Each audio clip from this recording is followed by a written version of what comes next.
lambi khangdradi sengan hajo ngasi ai gi chanu pi gi long nu mine ai bom da thadok pio nakhoina kablon ni mi du gi di ngasi si banu mini oi ai ga no khongro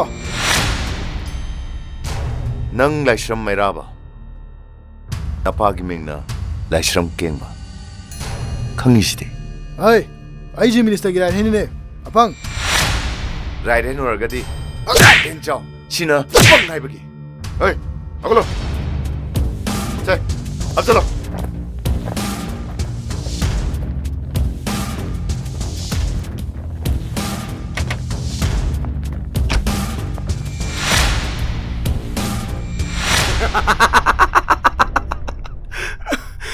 야몽 마탕기 엘렉션기 데막다디 야몽 까리 또 와비로노 싱마이다 봄산 오리바 레랑싱도 마두데기 케타락바두나 크로니 푸디 소이드리 아두가 크로니 푸두데기 20% 람마나 아이나 야몽기 엘렉션기 데막다 아이나 카학다나 레디드 탐라마니 야몽 케타비세 마시디게나 파바 비즈니스 아마타 레이트리 ꯌꯥꯝ ꯅꯨꯡꯉꯥꯏꯖꯔꯦ ꯃꯨꯈꯥꯏ ꯏꯂꯦꯛꯁꯟꯒꯤ ꯑꯆꯧꯕ ꯄꯣꯂꯨꯝ ꯑꯃꯗꯤ ꯅꯪꯅ ꯊꯥꯡꯊꯕꯤꯗꯧꯔꯦ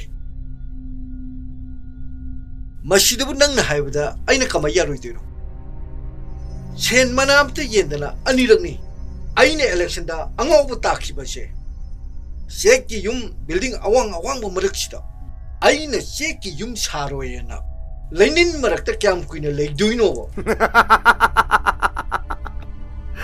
ꯑꯁ ꯌꯥꯝꯕꯣ ꯑꯩꯈꯣꯏꯅ ꯉꯥꯏꯔꯤꯁꯤ police ꯃꯆꯥ ꯑꯩꯈꯣꯏꯒꯤ ꯄꯦꯄꯦ ꯂꯥꯎꯕꯗꯨꯔꯥ ꯉꯥꯏꯈꯣ 마디 아침부 쩌쩌바 아두끼 마딕 파바 얌나 뻥치엘레바 아둥라바 아스 폴리스 오피서라마네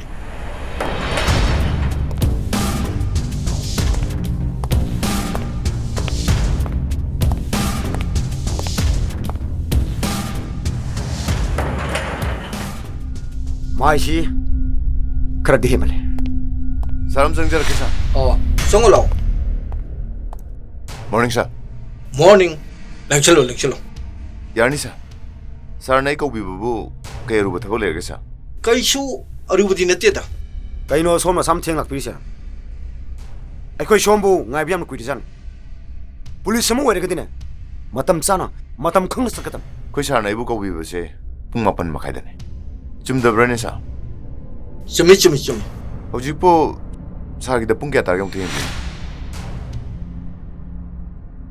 뿡마pan nga minute kumungasale song gi song the bi 어이 제 풍마빵게 미니니 푸차래 난 게도 개노 matam bau dioram bi gano asing badi hojik se pung mapan makhai ga minute ama second kunthra mari akoi sir gi nak tai ne yor pamatam da gate tam mapan makhai chap chan taraban sir gi ne slow kitang chale aduga song gi na kitang fast wari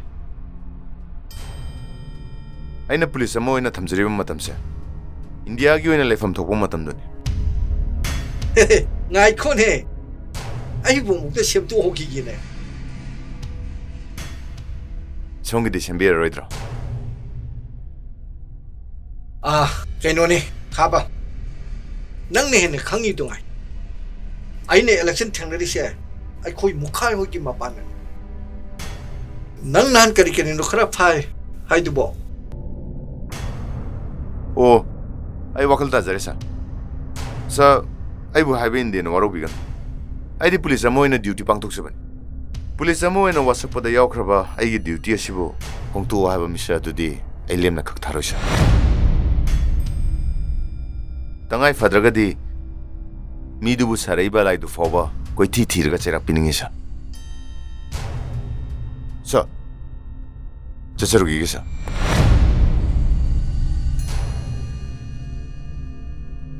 sa mamang jing da popi ba mi meaw ma thare ba gi paul le sa kai noi di mapu du bon dong nu shi gre ri ba sa ne yar ga di ai gi transfer order do khara thuna thong no da sin bi na tra ga di sa mapu do ma na khet pa nang dringai da chak pa na soi na han ba ta re sa yau jare sa nga이코 무카이 옥대 떡떡고 파무 여보 트랜스퍼 오더체 그래 두는 봐 어느 칠로 ꯅꯠꯇ꯭ꯔꯗꯤ ꯈꯦꯠꯇ꯭ꯔꯤꯉꯩꯗ ꯃꯩ ꯊꯥꯗꯣꯛꯀꯗꯤ ꯄꯨꯡꯂꯣꯏ ꯂꯣꯏꯔꯦ ꯍꯥꯏꯕ 소이든 타그니 소이든 타그니 마이는 꼭 캤다고 여드리 마. 야 뭐 깔아두는 데 실룩이 들어게. 아이 미니스터니네 아이 똑이네 아이 똑 때마 sendoy hulu tu matam jana no magi hulu tene numi nini humni di te soine itai mojo hiti sento bonina hanaki hapta sida aigi sendoy chele punne hete bibirone itai mojo hiti sen tamam le moida ए कदाइदैनो दै इबुङो थबकसु चंबदा ngairi इचागी थागी खरा फंजरिबसिनदि इबुङोगी सेंदोय हुनबने मीगी मरुप खरा हुनबने कोनबा जानतेदा kari no ni harisi police macha machu sunate constable macha machu singju na mabu kai ge jarimne machu ju mapa pangolo no jumding jum chalare basiba 다다 빨리 싱어머니 주나때 아두가 안 마실두고 합다 지문도 싱와 비리시고 호이 다다기 셈범도 거의 야림 거의 두는 싱는 보는 저기다 kainoni bunga sumdo bane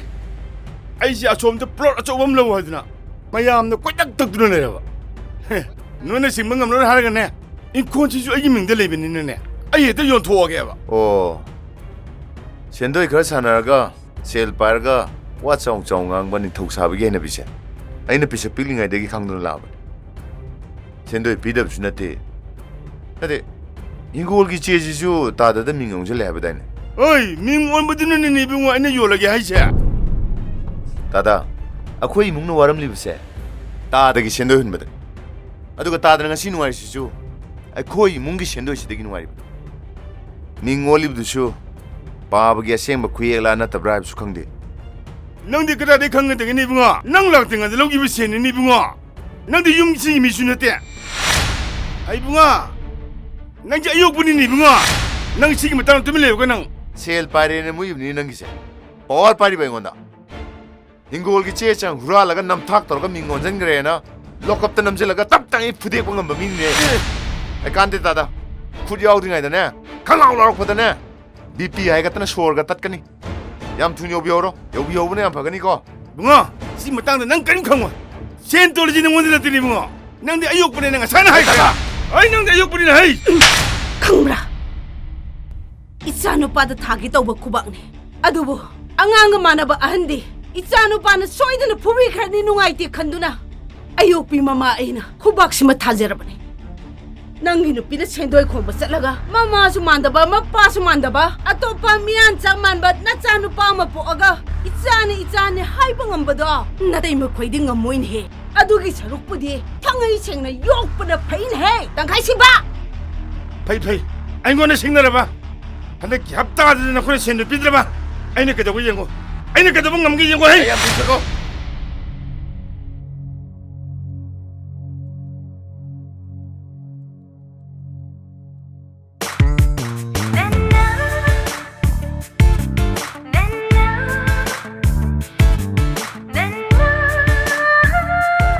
이마, बेमा कईगिनो हिंगोल लौबा कायना हाइनख्रिदुबो सेंदोय पिदबस नते मोइगी लुपा लाख तरुक्तुदि इमा होइना सेंदोय पिबददा लाख कुन हेलमनी अमरोम दा हायरगदि मरेप तो कोकपिरसु यारापोनि मोय अदुगी वाखंदुबु लेरदि बेमा ngang na ningai leitrabani adubu chendoi chaba makhoigi mabukse langhi mupi e aduni इमा अखोइगी हिंगोन योन थोखरागा मोइगी cell दो सिंगदोखरासे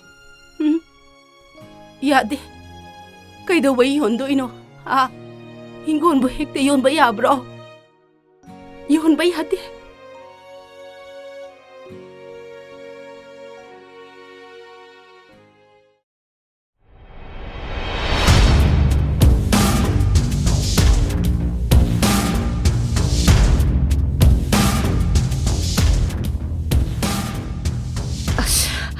Sangre ne kamai una do ino sibo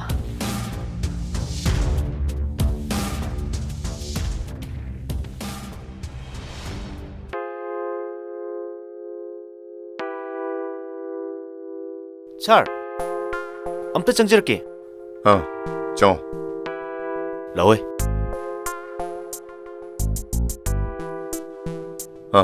ꯀꯩ ꯇꯥꯅꯁꯤꯒꯦ Sir, I call a kaji yung ang tingi di hai. Yung aba yu yung but chum hengal sir. ꯑꯗꯣ ꯁꯥꯔ ꯑꯩꯈꯣꯏ U ꯌꯥꯎꯗꯅ ꯌꯣꯟꯕ ꯍꯣꯇꯦꯜꯗꯤ ꯑꯃꯠꯇ ꯁꯤꯠꯇ꯭ꯔꯤ ꯁꯥꯔ ꯁꯥꯔ ꯑꯩꯈꯣꯏꯅ ꯁꯨꯝ ꯇꯥꯕꯗꯗꯤ ꯃꯈꯣꯏꯅ ꯌꯨ ꯌꯣꯜꯂꯤꯕꯗꯨ ꯄꯨꯂꯤꯁꯇ ꯇꯦꯛꯁ ꯊꯤꯔꯒ ꯌꯣꯜꯂꯤꯅꯤ ꯍꯥꯏꯅꯁꯨ ꯇꯥꯏ ꯑꯗꯨ ꯁꯥꯔ ꯍꯣꯏꯗ ꯑꯩꯈꯣꯏꯁꯨ ꯍꯥꯏꯅꯔꯒ ꯇꯥꯟꯅꯔꯒ ꯍꯥꯏꯕꯗꯤ ꯑꯩꯈꯣꯏꯁꯨ ꯃꯄꯥꯟ ꯃꯆꯨꯝꯗꯨ ꯈꯤꯇꯪ ꯆꯥꯕ ꯐꯪꯒꯗ꯭ꯔꯥ ꯍꯥꯏꯗꯨꯅ ꯁꯨꯝ ꯁꯥꯔꯒ ꯇꯥꯟꯅꯕ ꯂꯥꯛꯆꯔꯤꯅꯤ ꯁꯥꯔ ꯅꯥꯎꯁꯥ ꯑꯩꯁꯨ ꯃꯐꯝꯁꯤꯗ ꯅꯧꯅ ꯄꯣꯁꯇꯤꯡ ꯂꯥꯛꯄꯅꯤ ꯑꯗꯨꯕꯨ ꯂꯣꯟꯅ ꯌꯥꯗꯕ ꯊꯕꯛꯇꯤ ꯄꯨꯛꯅꯤꯡ ꯈꯛ ꯊꯧꯒꯠꯂꯣꯏ ꯍꯧꯖꯤꯛ ꯅꯈꯣꯏꯅ ꯌꯨ ꯌꯣꯜꯂꯦ ꯍꯥꯏꯔꯤꯕ ꯃꯐꯝꯁꯤꯡꯗꯣ ꯑꯩꯅ ꯉꯁꯤ ꯅꯤꯅꯤ ꯍꯨꯝꯅꯤꯁꯤꯗ ꯂꯣꯏ ꯊꯨꯒꯥꯏꯔꯅꯤ ꯍꯣꯏ ꯁꯥꯔ ꯇꯁꯦꯡꯅ ꯅꯈꯣꯏꯅ ꯃꯔꯝ ꯆꯨꯝꯅ ꯁꯦꯜ ꯇꯥꯅꯤꯡꯕ ꯑꯣꯏꯔꯒꯗꯤ ꯑꯩꯁꯨ ꯑꯉꯝꯕ ꯃꯇꯦꯡ ꯄꯥꯡꯒꯅꯤ ꯌꯥꯝ ꯅꯨꯡꯉꯥꯏꯖꯔꯦ ꯁꯥꯔ ꯌꯥꯔꯣꯏꯅꯦ ꯌꯥꯔꯣꯏ ꯍꯥꯏꯔꯒ ꯁꯨꯝ ꯆꯒꯠ ꯆꯒꯠ ꯉꯥꯡꯉꯤꯁꯤ ꯀꯩꯒꯤꯅꯣ ꯅꯤꯁꯥ ꯆꯥꯕ ꯉꯥꯎꯁꯤꯟꯅꯕ ꯑꯉꯥꯡꯗꯤꯅꯦ ꯂꯣꯀꯞꯇ ꯅꯤꯅꯤ ꯍꯨꯝꯅꯤ ꯂꯩꯖꯁꯅꯨ ꯌꯥꯔꯦ ꯌꯥꯔꯦ ꯊꯣꯛꯄꯤꯔꯣ ꯑꯩꯈꯣꯏ ꯊꯕꯛ ꯌꯥꯝ ꯆꯠꯂꯦ ꯁꯥꯔ ꯑꯩꯅ ꯍꯥꯏꯖꯔꯤꯕꯁꯦ ꯑꯃꯨꯛꯇꯗꯤ ꯊꯥꯖꯕꯤꯌꯨ ꯏꯆꯥꯗꯣ ꯐꯠꯇꯕ ꯆꯤꯟꯖꯥꯛ ꯆꯥꯕ ꯉꯥꯎꯁꯤꯟꯅꯕ ꯅꯠꯇꯦ ꯌꯥꯔꯦꯗ ꯑꯩꯈꯣꯏꯁꯨ ꯂꯣꯏꯅ ꯈꯪꯉꯤ ꯀꯩꯗꯧꯔꯒꯦ ꯅꯆꯥꯅꯨꯄꯥꯗꯣ ꯕꯦꯟꯗꯔꯗꯒꯤꯅꯦ ꯑꯩꯈꯣꯏꯅ ꯐꯔꯤꯁꯤ ꯈꯪꯉꯦꯗꯅ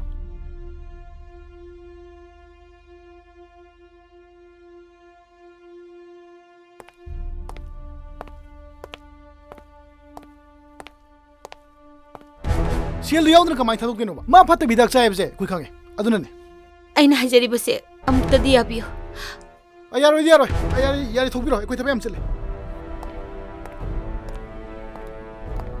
ꯀꯩꯗꯧꯔꯦ ꯁꯥꯔ ꯍꯥ ꯁꯥꯔ ꯏꯃꯥꯏꯁꯦ ꯀꯩ ꯃꯇꯥꯡꯅꯣ ꯁꯥꯔ ꯐꯠꯇꯕ ꯉꯥꯡ ꯉꯥꯎꯁꯤꯟꯅꯕ ꯑꯃꯈꯛ ꯉꯔꯥꯡ ꯐꯔꯛꯄꯅꯦ ꯅꯠꯇꯦ ꯁꯥꯔ ꯑꯩꯒꯤ ꯏꯆꯥꯗꯣ ꯌꯥꯝ ꯅꯧꯔꯤꯕ ꯑꯉꯥꯡꯅꯦ ꯀ꯭ꯂꯥꯁ 10ꯗ ꯇꯝꯂꯤꯕꯅꯤ ꯃꯁꯥꯅ ꯊꯕꯛ ꯁꯨꯖꯔꯒ ꯃꯍꯩ ꯇꯝꯖꯔꯤꯕ ꯏꯆꯥꯅꯤ ꯁꯥꯔ ꯐꯠꯇꯕ ꯉꯥꯡꯅꯦ ꯏꯃꯥꯏꯗꯣ ꯃꯈꯥ ꯇꯥꯕꯤꯌꯨ ꯉꯔꯥꯡꯗꯣ ꯃꯤꯒꯤ ꯅꯨꯡ ꯊꯨꯒꯥꯏꯕ ꯌꯥꯎꯔꯨꯔꯒ ꯋꯥꯅ ꯍꯟꯖꯔꯛꯄꯗꯨ ꯎꯕꯗ ꯏꯃꯥꯅꯅꯦ ꯂꯨꯄꯥ 50 ꯈꯛ ꯄꯤꯔꯒ ꯃꯥꯅ ꯆꯥꯅꯤꯡꯕ ꯏꯟꯁꯥꯡ ꯑꯃ ꯂꯩꯔꯨꯔꯣ ꯍꯥꯏꯗꯅ ꯆꯠꯍꯟꯈꯤꯕꯅꯦ ꯍꯜꯂꯛꯃꯟꯗꯕꯗꯨꯗ ꯑꯩꯅ ꯍꯪꯅꯔꯨꯕꯗ ꯍꯤꯟꯖꯥꯡ ꯂꯩꯔꯨꯕ ꯃꯐꯝꯗꯣ ꯌꯨ ꯌꯣꯟꯐꯝ ꯑꯣꯏꯔꯝꯕꯗꯒꯤ ꯄꯨꯂꯤꯁꯅ ꯐꯥꯕꯗ ꯌꯥꯎꯈ꯭ꯔꯦ ꯇꯥꯕꯗꯒꯤ ꯏꯃꯥꯅꯅꯦ ꯏꯆꯥꯕꯨ ꯊꯥꯗꯣꯛꯄꯤꯌꯨ ꯍꯥꯏꯗꯅ ꯍꯥꯏꯖꯕ ꯂꯥꯛꯏꯕꯅꯦ ꯃꯐꯝ ꯑꯁꯤꯗ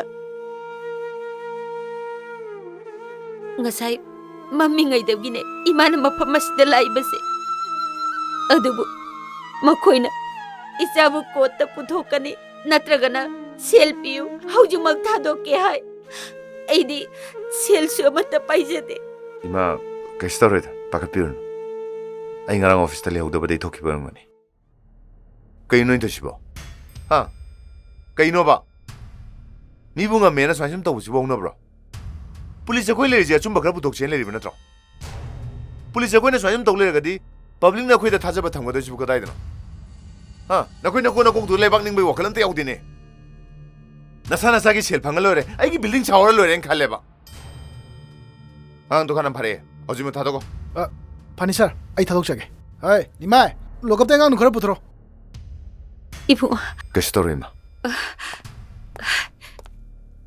तारबा कैसे तौरे ब्रो आउ सर पुथरे यांगा इबु इचा कैसु तौती को ना nang कैसे तौदब नत्रो तौदे यंगोय लाइक कन तो को से सिनने इमा के nom लेरा चामिनो पाइसेलुने अहिना नुसीदना पीबने मा वरो बिया देखो इबुंगो अखोय मु योगजरके फने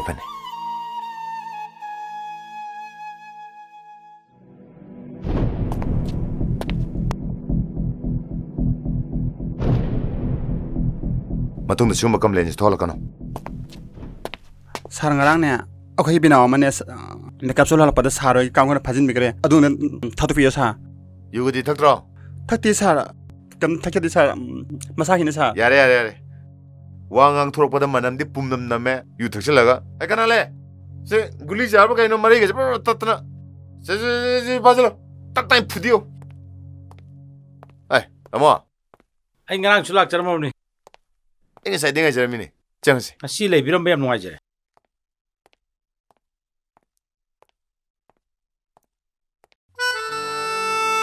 औ सर नमतंग यानब सिनबियो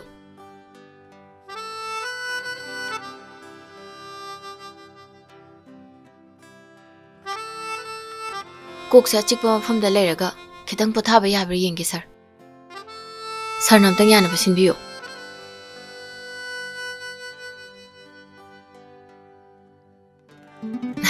ꯊꯦꯡꯛ ꯌꯨ ꯁꯥꯔ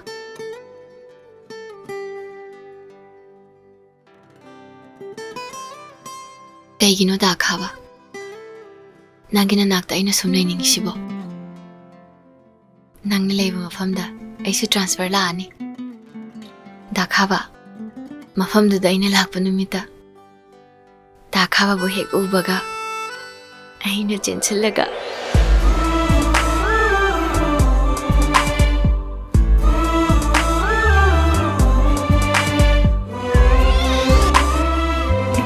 ꯀꯩꯅꯣ ꯃꯥ ꯇꯧꯏꯁꯤꯅ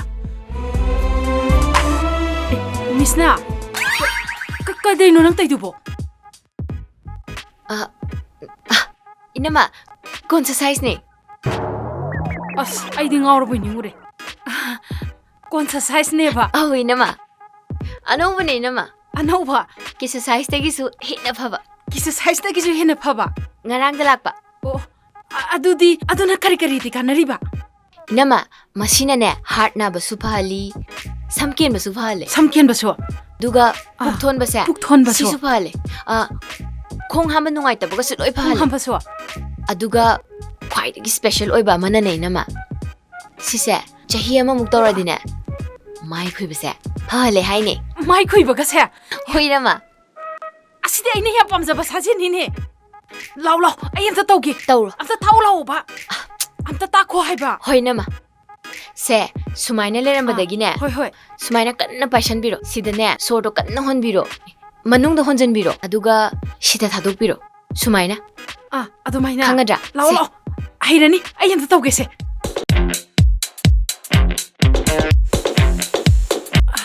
ꯌꯥꯕ꯭ꯔꯣ 야이 좀 이놈아 ꯌꯥꯏꯀꯣ ꯌꯥꯝ ꯍꯩꯔꯦ 이놈아 ꯁꯣꯝꯗꯩ ꯑꯃꯨꯛ ꯇꯧꯒꯦ ꯌꯥꯝ ꯅꯨꯡꯉꯥꯏꯖꯩꯅ ꯁꯤꯗꯤ 나코도 크레 상상 타도 ꯈꯨꯠꯁꯤ ꯁꯥꯡ ꯁꯥꯡꯅ ꯑꯗꯨꯗꯤ 타도록 시야라봐. 아두기 짱두다 ꯑꯗꯣ ꯈꯣꯡꯒꯗꯤ ꯊꯥꯡꯒꯠꯄ ꯌꯥꯕ꯭ꯔꯣ 콩지 이놈아 당가드라수 야이다 아두 당가라가디 쾅 나봐 파래 ꯈ꯭ꯋꯥꯡ ꯅꯥꯕ ꯐꯩꯌꯦꯕ ꯊꯥꯡꯒꯠꯀꯦꯅꯦ ꯑꯗꯨꯗꯤ 따오로 이놈아 좀매 ꯅꯨꯡꯉꯥꯏꯅꯤꯍꯦ ꯅꯨꯡꯕꯨ ꯅꯨꯡꯉꯥꯏ ꯑꯁ ꯈ꯭ꯋꯥꯡ ꯅꯥꯕꯕꯨ ꯐꯒꯨꯝ ꯇꯧꯋꯤꯅꯦꯍꯦ ꯍꯣꯔꯦꯟ ꯆꯥꯛꯀ ꯂꯣꯏꯊꯣꯛꯑꯒ ꯐꯖꯅ ꯁꯥꯟꯅꯔꯒꯦꯗ ꯐꯖꯩꯅꯦ ꯍꯥꯎꯕꯅꯁꯨ ꯂꯣꯏꯔꯗꯕꯅꯤ ꯃꯨꯜꯂꯕꯅꯤ ꯊꯨꯝꯕꯅꯁꯨ ꯉꯛꯑꯗꯕ ꯁꯦꯠꯂꯨ ꯁꯦꯠꯂꯨ ꯆꯥꯔ ꯌꯦꯡꯉꯨ ꯍꯥꯎꯇ꯭ꯔꯥ ꯍꯥꯎ ꯌꯥꯏ ꯑꯃꯁꯤꯅ ꯏꯆꯥꯅꯨꯄꯤꯗ ꯄꯤꯍꯜꯂꯨꯔꯒ ꯍꯥꯎꯔꯦꯗ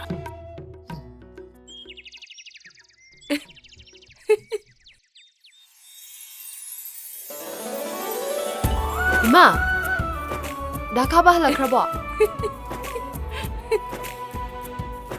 그이노 이마나 노페 노페 따오라가 폰두데 얘기두보 ꯐꯣꯟꯁꯤꯗ ꯊꯥꯒꯠꯅꯔꯛꯏꯕ ꯃꯌꯥꯝꯁꯦ ꯑꯃꯨꯛꯇ ꯑꯣꯏꯕ ꯂꯣꯏꯔꯕꯅꯤ ꯇꯧꯔꯤꯁꯦ 이마 세 나 가봐기네 라포이 뽀락빠네 ꯑꯁ 피론 슈가다바가디 까이까이 레이게 이마 ꯍꯩꯃ ꯅꯪꯕꯨ ꯉꯥꯎꯔꯕ꯭ꯔꯣ ꯉꯁꯥꯏ ꯑꯌꯨꯛ ꯉꯟꯇꯥ ꯂꯥꯛꯑꯒ ꯅꯪꯅ ꯂꯣꯏ ꯁꯨꯗꯣꯛꯑꯝꯃꯗꯨꯗꯤ ꯅꯣꯏꯗ ꯈꯥꯕꯗꯅꯦ ꯅꯪꯅ ꯂꯐꯣꯏ ꯄꯤꯕꯁꯦ ꯇꯣ ꯄꯤꯔꯨꯔꯅꯨ ꯃꯥꯅ ꯅꯣꯡꯃꯇ ꯅꯪꯒꯤꯅꯦꯗꯅ ꯀꯔꯤꯒꯨꯝꯕꯤ ꯑꯃ ꯂꯩꯕꯤꯔꯛꯄꯁꯨ ꯅꯠꯇꯦ 하이굼나 레이디 레락빠 야라바네 ꯌꯥꯗ꯭ꯔꯅꯦ ꯌꯥꯗ꯭ꯔꯕ ꯂꯩꯔꯛꯄ ꯌꯥꯕꯅꯤ ꯃꯁꯤ ꯅꯨꯄꯥꯁꯦ ꯑꯩꯗꯤꯅꯦ ꯂꯨꯍꯣꯡꯊꯣꯛꯄꯤꯔꯅꯤ ꯍꯥꯏꯁꯤꯅꯤ 마가 빰잡아서야 마가 강나버가서야 아마따 레이다 마니다 아이는네 엄마 핵다 하이나비라가네 롱톡비라다바니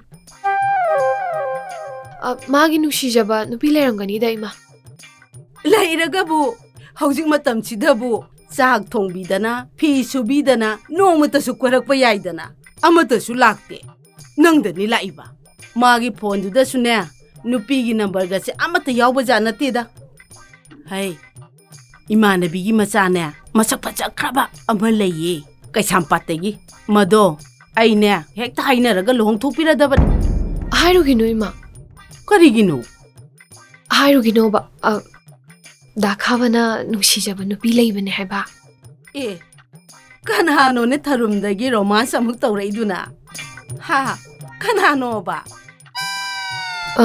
ꯏꯃꯥꯟꯅꯕꯤꯅꯦ ꯏꯃꯥ ꯑꯗꯨꯗꯤ ꯅꯃꯥꯟꯅꯕꯤꯗꯣ ꯐꯣꯟ ꯑꯃꯨꯛꯇ ꯇꯧ ꯍꯧꯖꯤꯛ ꯑꯃꯨꯛꯇ ꯇꯧꯑꯣꯕ ꯁꯦ ꯑꯃꯨꯛꯇ ꯇꯧꯑꯣꯕ ꯃꯥꯒꯤ ꯅꯝꯕꯔꯗꯣ ꯑꯅꯧꯕ ꯁꯤꯟꯈ꯭ꯔꯦꯕ ꯑꯩꯒꯤ ꯁꯤꯗꯗꯤ ꯌꯥꯎꯗ꯭ꯔꯦꯕ ꯍꯦ ꯌꯥꯝ ꯊꯨꯅꯅꯦ ꯌꯨꯝꯁꯤꯗ ꯅꯣꯡꯃ ꯄꯣꯔꯛꯑꯣ ꯅꯠꯇ꯭ꯔꯗꯤ ꯑꯩꯗꯤ ꯊꯥ ꯑꯃꯅꯤ ꯁꯤꯗꯅꯦ ꯍꯦꯛꯇ ꯍꯥꯏꯅꯔꯨꯔꯒꯅꯦ ꯆꯥꯎꯅ ꯍꯣꯡꯗꯣꯛꯄꯤꯔꯗꯕꯅꯤ 이마, 하이루기는데 이마.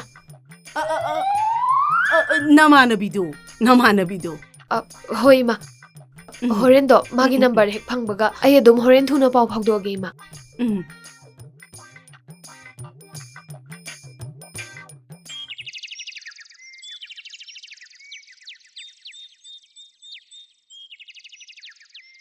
하이마, 마이 폰제 탐험미니.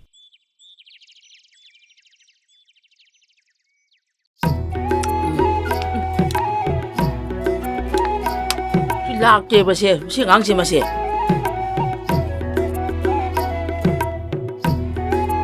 Man chỉ làm đôi chơi khăng nghiệp mà xe. Nát tiệt. Lúc khi đó đi quay ở phòng to. Anh hay đi à? À đúng chứ nát tiệt. Mà xe, anh nhớ shock nó em. Mà bài chỉ là cái mặt trôi hai đồng đi qua. khăng mà ngasi di ma wa izal lab ka kai do ma hai dra be ngoma ai tak pi doim le mangonda tak tun ba man hayu ya dam ka dawni 하이르게 나 짤라가 풍도 베다 ngam데바 모이 마마스도 가이데 누피 농 가이자 레이시나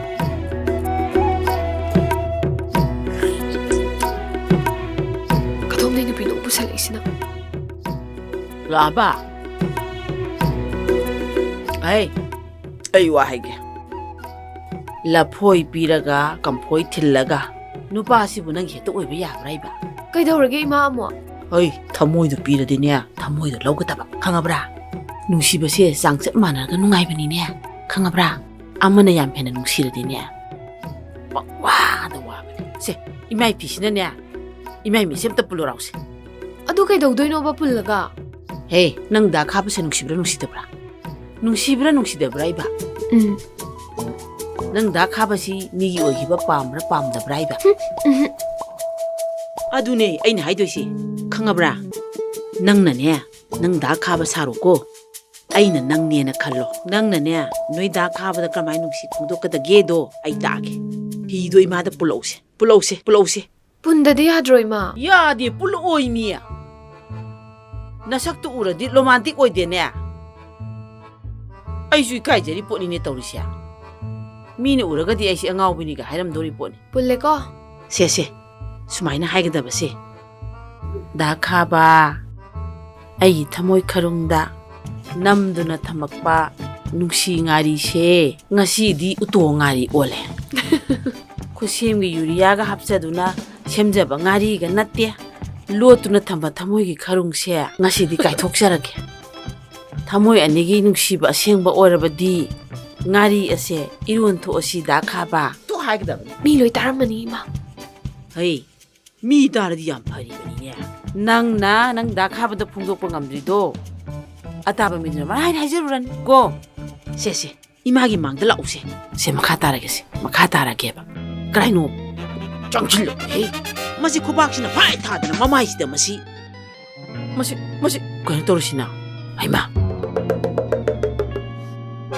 Karino ni nang bahan masaji tim dari sabi mandre mi nang bah. Karino na kutkuba ka dubo. Aima. Karino ni sibula sabi mo kunin na tawri siba. Migi mamay de ka nalro din nang bo. Migi mamay de sampot kolro ni nang bah. Ngay koy, yung ngay. Namay din kasi. Hay. Karino may daro tawri laso. Is. Sidilo ito na imay sidilo. Imay ay din hangay kang ulaw di. Nang ne handagi matangda nang da khabada nungsi na phungdok taragadi wari sananingai karimta leitre nang adum yungdra leire ko man aina yam sauningi di nang khabai dunia yengo mana nupa ni mana khara phungdurok su yai haiba pai mama du suni masa nupa du bunu pithibi roshiro ma khalibo se yengoi handak di ne ꯅꯥꯟꯊꯣꯛꯍꯟꯕ ꯌꯥꯗꯦ ꯁꯤ ꯌꯦꯡꯀꯣ ꯗꯥ ꯈꯥꯕ ꯑꯩꯅ ꯂꯐꯣꯏ ꯄꯤꯖꯅꯤꯡꯉꯤꯕ ꯁꯪꯒꯣꯝ ꯄꯤꯊꯛꯅꯤꯡꯉꯤꯕ ꯐꯤꯔꯣꯟꯒ ꯁꯨꯕꯤꯔꯤꯕ 이마부 아니 이마 막니 khana loinajaribase punsi jupagi phangjarage 이마도 이네부 오이jarage 하이드나네 하유고 아이 다 카바부 얌 능시 다 카바디 아이부 능시드라 수마인 하유오바 콤모 낭 다 카바나 들어 사리세 콤모바 하이마 콤모미 낭바 마시 아이나 서링악들 고박시나 빠이 어떤 코바 아이 능시바 나이 코바 하이마 가이자 하이마 또 가이자 내도 거이 봐 kain to la si bui dui ka jai da koi ba masidi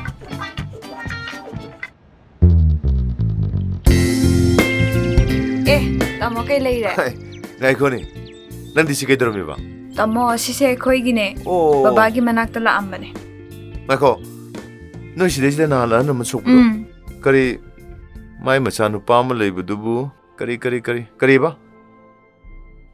gunchen ba do ma de thaba ingang ga suba chaba malin tamo gunchen ba se class 10 ge exam du su subject home letter chatla bane moi ma gi phibam sida check suba chatlaga lei re hai moi gi ne hai bada kanam ta su lei tre hai ado na han tamo na mateng pang bi bodo yam nungai gunchen ba se khoi mayam changdana lai ma khatam ta na bona si ko matam du dana gi mateng slow lakin adudi chatlu khige cha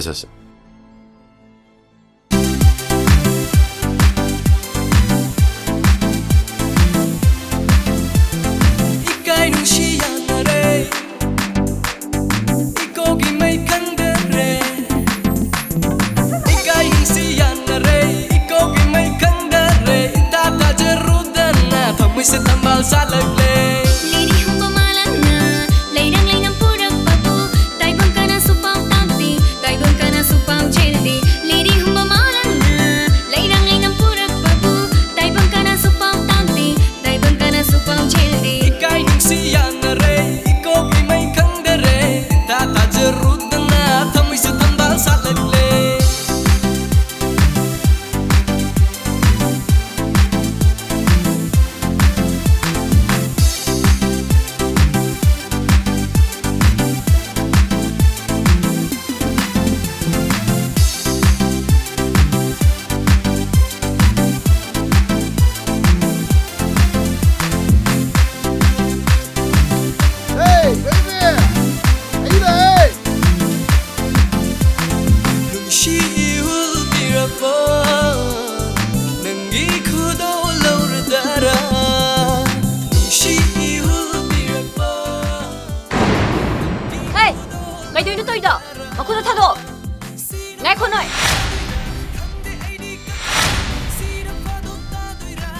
Rồi, anh hẹn tâm được phim lại lo, tới xem lo. Cái nó tao đi mẹ sao? Hey, sẽ cho một thằng lo. Yunung thả cái nupi kia mà khơi cái tap bay rồi đó. Cái nó nói tôi sao? Na thâu lấy bro. Na thâu ra thì cái nào? Mà này cái thâu này.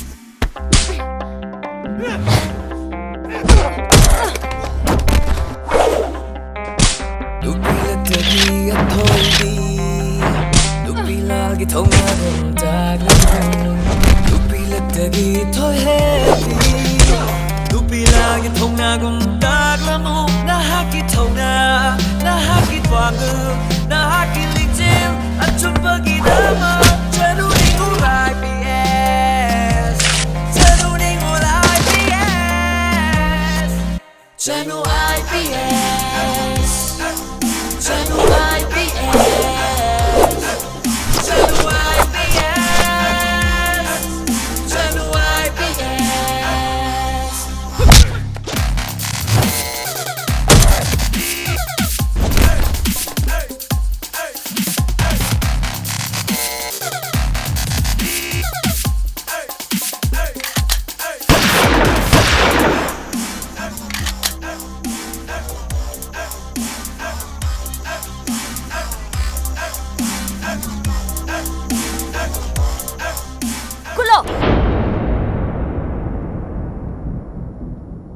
Noi gumba kya se lei badagi ni ne nong magi crime thok pasum henjala ise hello akhoi station mana ke garden du dam ta law angang khar law khatna ba ꯆꯥꯎꯕꯤ ꯑꯩ ꯉꯁꯤꯁꯨ ꯂꯥꯛꯑꯦꯅꯦꯍꯦ ꯁꯦ ꯁꯤ ꯂꯐꯣꯏꯁꯤꯗꯒꯅꯦ ꯑꯃꯨꯛꯇ ꯌꯣꯟꯊꯣꯛꯑꯣ ꯍꯣꯏ ꯍꯣꯏ ꯑꯩꯁꯦ ꯆꯥꯕꯤꯅꯕ ꯂꯩꯇꯕ ꯑꯗꯨꯅꯅꯤ ꯅꯪꯅ ꯄꯤꯅꯤꯡꯕ ꯑꯃ ꯍꯦꯛ ꯄꯤꯔꯛꯑꯣ ꯏꯆꯥ ꯅꯨꯄꯥꯁꯨ ꯂꯩꯇꯕ ꯂꯐꯣꯏꯁꯤꯅꯅꯦ ꯃꯈꯣꯏꯅ ꯑꯃꯅ ꯑꯃꯨꯛ ꯊꯤꯜꯂꯛꯏ ꯑꯃꯅ ꯑꯃꯨꯛ ꯊꯤꯜꯂꯛꯏ ꯆꯥꯕꯤꯅꯕ ꯂꯩꯇꯕꯅꯤꯅ ꯅꯪꯅ ꯅꯥꯛꯇ ꯍꯦꯛꯇ ꯆꯦꯜꯂꯛꯄ ꯑꯗꯨꯗꯤ ꯆꯠꯂꯒꯦꯀꯣ ꯍꯣꯏ ꯍꯣꯏ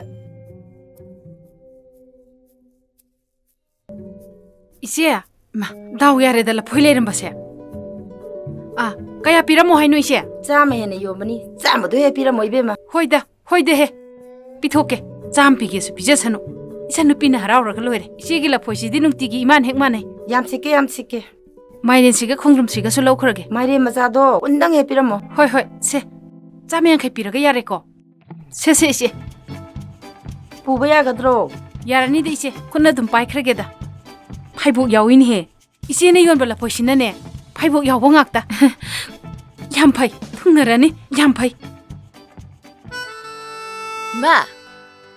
이마 미스나로 लफोइगा चानाबा खरगा थममगे तौबने ओ लफोइ योदिने मंगोंदुदा थममो आई खुद हादोबा याद्रे सोमदा लफोइ सिदगा चाननबगा से पोर अनु हाइबसु मखोइ कनाम यादेदा को चाबिदबा लैतिने दाखाबदो ngasi lakne हाबने मा ए असेंबैरने नंग हाइसिबो ममा आइंगोंदगदि लाकनि गाइसे हाइबिरकपा जानतेने ए मिसना लामिरो कै थबक लैगे कैसु थोइदोकपा लैतेदा चुमना सुम कोइरामबने इस लेशाबिनाबु पाखंग मयमदा सुम कोइरकपनि गाइना लेशाबिसिना नुपाइ मयमदा फी सुबा लाई माने आइसु मोइगी फी अमनि खत सुदोकेना सुम लाई बजाने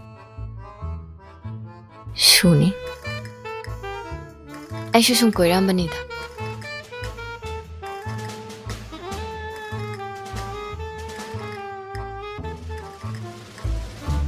ꯑꯩꯅ ꯉꯔꯥꯡ ꯄꯤꯔꯝꯕ ꯂꯐꯣꯏꯗꯣ ꯍꯧꯖꯤꯛꯐꯥꯎ ꯆꯥꯗ꯭ꯔꯤ ꯃꯥꯜꯂꯤꯅꯦ ꯅꯪꯅ ꯄꯤꯔꯝꯕ ꯑꯣꯏꯔꯝꯃꯣꯏꯍꯦ ꯃꯥꯅꯦ ꯑꯩꯅ ꯉꯔꯥꯡ ꯄꯤꯔꯝꯕ ꯂꯐꯣꯏꯗꯨꯅꯦ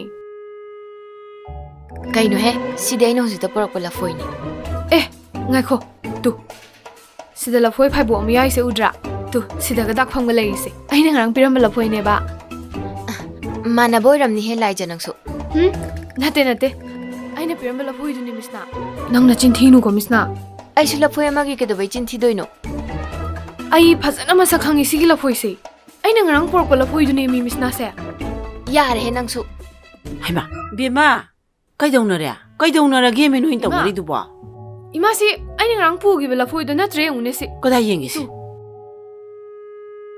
마니 까이노 시디 ngara 아이네 레락벌 포이두니나 시마니 까이노 파이보까 야우리 시디 미스나 까이동나라게 이나마 아이나 ngasai puki벨 포이두 나트라 아이 와카감다 따드레 암트 예무세 마니 까이노 시디 아이 ngasai 시데 레루벌 포이두니 까이노 아이 ngaiko 아이 와 하이게 봐 실라 포이세 아이는 ngarang lerak isana pida pikibla 포이니 지금 또 파이보 야우시 울버세 아스 까이노다 이제 까이니게 시디야 시디 아이 ngasai 레락벌 포이니 ngaiko세 다 포이 마나바 얌 라이바니 뚜뚜뚜 오래되나 아이 ngasai 레락벌 포이니세 손벌 포이세 파이보 야보세 아홉 마리락 수르바니 아이네 레이루세 아이 슈니네 시군벌 포이세 아홉 마리락 수르바니세 아이네 레이세 아스 암튼 ngaiko네 이나마 낭길라 포이제 가이데 레게 아이나 레이시디 아이코이기 마카롱기 이네 자우비기 보팜도 아두데 레이레이니 까이노 이마낭디 실라포이세 까이데 레이레야 아이 슈니네 자우비데기 레락버니네 오 아이나네 자우비기 뽑함다 연통오발라 포이네 아무것도 나때 망아 따로네 아이 연통이세 아바바 누밋 아마 예ङa가 아이코이니 ꯆꯠꯂꯒꯅꯦ 이자니기 아파파타시 헥데 ꯌꯦꯡꯊꯣꯛꯎꯔꯁꯦꯕ 아이기 이자시ꯗꯪꯅꯦ ꯃꯐꯝ ꯈꯪꯅ ꯂꯩꯈ꯭ꯔꯗꯤꯅꯦ ꯑꯩꯗꯤ ꯁꯤꯈ꯭ꯔꯁꯨ ꯌꯥꯔꯦ 하이데다 ngaiko mama ani budi yanaredana aduda icha ani se amukta hana yana hangise hoine adubudi aigi icha laijagi budine mama ainane si dana khangaponi o ai icha khabagi sune mama ainane khangli taurabani da zalagi lao tilage lao hey ngaikone kaino man taurisibo 영원 에스트리시 하이 공다가 뽀꼬한도 건잘레미 호이네 꼴리네 티누시보 영훈해 kaino man taurisibo is kaya da mabu pati no yengune ꯑꯩꯈꯣꯏꯗꯒ ꯍꯥꯏꯗꯣꯛꯇꯦꯅꯦ ꯁꯦ ꯃꯥꯒꯤꯁꯤ ꯀꯤꯁꯖꯥꯏꯗꯒꯤ ꯍꯦꯟꯕ ꯀꯤꯁꯖꯥꯏ ꯑꯃ ꯁꯣꯏꯗꯅ ꯑꯣꯏꯔꯝꯒꯅꯤ ꯃꯥꯅꯗꯤ ꯑꯩꯈꯣꯏꯗ ꯀꯤꯁꯖꯥꯏꯗꯅ ꯇꯥꯛꯄꯤꯔꯦ ꯑꯗꯨꯒ ꯃꯥꯅ ꯀꯤꯁꯖꯥꯏꯗꯒꯤ ꯍꯦꯟꯕ ꯑꯃꯃꯨꯛ ꯇꯧꯔꯦꯕ ꯑꯩ ꯈꯪꯉꯦ ꯉꯥꯏꯈꯣꯀꯣ ꯃꯥꯒꯤꯁꯦ ꯏꯅꯥꯛ ꯈꯨꯟꯕꯒꯤ ꯀꯤꯁꯖꯥꯏ ꯁꯣꯏꯅ ꯑꯣꯏꯔꯝꯒꯅꯦꯕ ꯑꯩꯈꯣꯏꯗ ꯈꯪꯍꯟꯗꯦꯗꯅ ꯃꯥ ꯈꯪꯍꯟꯅꯤꯡꯗ꯭ꯔꯕꯅꯤ ꯃꯥ ꯆꯪꯍꯟꯁꯤꯜꯂꯛꯑꯣꯕ ꯈꯪꯅꯤꯗꯅ ꯆꯪꯁꯤꯜꯂꯛꯑꯣ ꯂꯤꯟꯊꯣꯏ ꯍꯩꯃꯥ ꯀꯩꯅꯣ ꯅꯪ ꯇꯧꯔꯤꯗꯣ ꯏꯆꯦ ꯑꯅꯤ ꯂꯥꯛꯄ ꯌꯥꯝ ꯐꯔꯦꯍꯦ ꯐꯕꯒ ꯂꯥꯏꯔꯤ ꯍꯩ ꯅꯪꯅ ꯍꯧꯖꯤꯛ ꯑꯩꯈꯣꯏ ꯈꯪꯍꯟꯗꯅ ꯇꯨꯃꯤꯟꯅ ꯇꯧꯔꯤꯗꯨ ꯀꯩꯅꯣ ꯅꯪꯅ ꯍꯧꯖꯤꯛ ꯇꯨꯃꯤꯟꯅ ꯇꯧꯔꯤꯗꯨ ꯀꯩꯅꯣ ꯑꯗꯨꯃꯥꯏꯅ ꯇꯧꯅꯨꯀꯣ ꯈꯔ ꯀꯨꯏꯅ ꯍꯤꯡꯃꯤꯟꯅꯒꯤꯁꯤ ꯀꯩꯗꯧꯒꯦ ꯍꯣꯏ ꯕꯤꯆꯦ ꯅꯈꯣꯏ ꯏꯅꯥꯛ ꯈꯨꯟꯕ ꯉꯥꯛꯇ ꯍꯤꯡꯍꯧꯔꯒꯦ ꯍꯥꯏꯔꯣ ꯑꯁ ꯀꯗꯥꯏꯗꯩꯅꯣꯗ ꯏꯆꯦ ꯑꯩꯁꯨ ꯍꯧꯖꯤꯛꯇ ꯇꯧꯕꯗ ꯉꯥꯏꯔꯤꯕ ꯍꯩꯕꯣꯏ ꯍꯩꯇꯕꯣꯏꯅꯦꯕ ꯑꯩꯅ ꯇꯧꯔꯤꯁꯤ ꯃꯣꯏ ꯂꯥꯏꯔꯤꯛ ꯍꯩꯕ ꯑꯩꯈꯣꯏ ꯃꯤꯁꯅꯥ ꯍꯣꯏꯒꯤ ꯑꯅꯧ ꯑꯅꯧꯕ ꯁꯥꯖꯦꯅꯦꯌꯦ ꯈꯪꯗꯦꯗ ꯏꯆꯦ ꯍꯣꯏꯁꯨ ꯑꯝꯇ ꯇꯧꯋꯣꯕ ꯑꯗꯨꯗꯤ ꯁꯤꯅ ꯑꯃꯨꯛ ꯀꯔꯤ ꯁꯥꯖꯦꯟ ꯀꯧꯔꯤꯕ ꯍꯛꯁꯁꯥꯏꯁ ꯍꯥꯏꯕ꯭ꯔꯥ ꯀꯣꯟꯁꯁꯥꯏꯁ ꯍꯥꯏꯕ꯭ꯔꯥ ꯃꯃꯤꯡꯒ ꯈꯪꯖꯜꯂꯥꯛꯆꯗ꯭ꯔꯤꯗ ꯏꯆꯦ ꯑꯩꯈꯣꯏꯒꯤꯗꯤ ꯍꯛꯆꯥꯡꯁꯦ ꯐꯔꯒ ꯂꯣꯏꯔꯦ ꯅꯠꯇ꯭ꯔ ꯏꯆꯦ ꯍꯣꯏꯅꯦ ꯑꯗꯨꯕꯨꯗꯤ ꯂꯥꯎꯅꯦ ꯏꯆꯦ ꯇꯧꯁꯤ ꯂꯥꯎꯅꯦ ꯇꯧꯁꯤ ꯏꯃꯥꯏ ꯍꯦꯄꯤ ꯑꯃ ꯇꯧꯈꯥꯏꯔꯒ ꯂꯣꯏꯔꯦ ꯀꯩꯅꯣ ꯂꯥꯎꯅꯦ ꯇꯧꯁꯤ ꯂꯥꯎꯅꯦ ꯅꯍꯥꯟ ꯑꯝꯇ ꯇꯧꯅꯦ ꯑꯩ ꯇꯧꯒꯦꯅꯦ ꯍꯧꯖꯤꯛ ꯁꯨꯃꯥꯏꯅ ꯁꯣꯔꯁꯦ ꯁꯥꯡꯅ ꯍꯣꯟꯗꯣꯛꯑꯦꯗꯅ ꯏꯆꯦ ꯑꯗꯨꯒ ꯁꯨꯃꯥꯏꯅ ꯆꯤꯡꯁꯤꯜꯂꯒ ꯑꯩ ꯑꯃꯨꯛ ꯇꯧꯒꯦ ꯉꯥꯏꯈꯣꯀꯣ ꯁꯤ ꯑꯃꯨꯛꯀꯣ ꯉꯥꯏꯈꯣꯀꯣ ꯇꯧ ꯏꯆꯦ ꯇꯧ ꯆꯨꯝꯃꯤ ꯃꯥꯅꯦ ꯆꯨꯝꯃꯤ ꯂꯥꯛꯑꯣ ꯇꯧ ꯂꯥꯛꯑꯣꯕ ꯇꯧ ꯂꯥꯛꯑꯣꯕ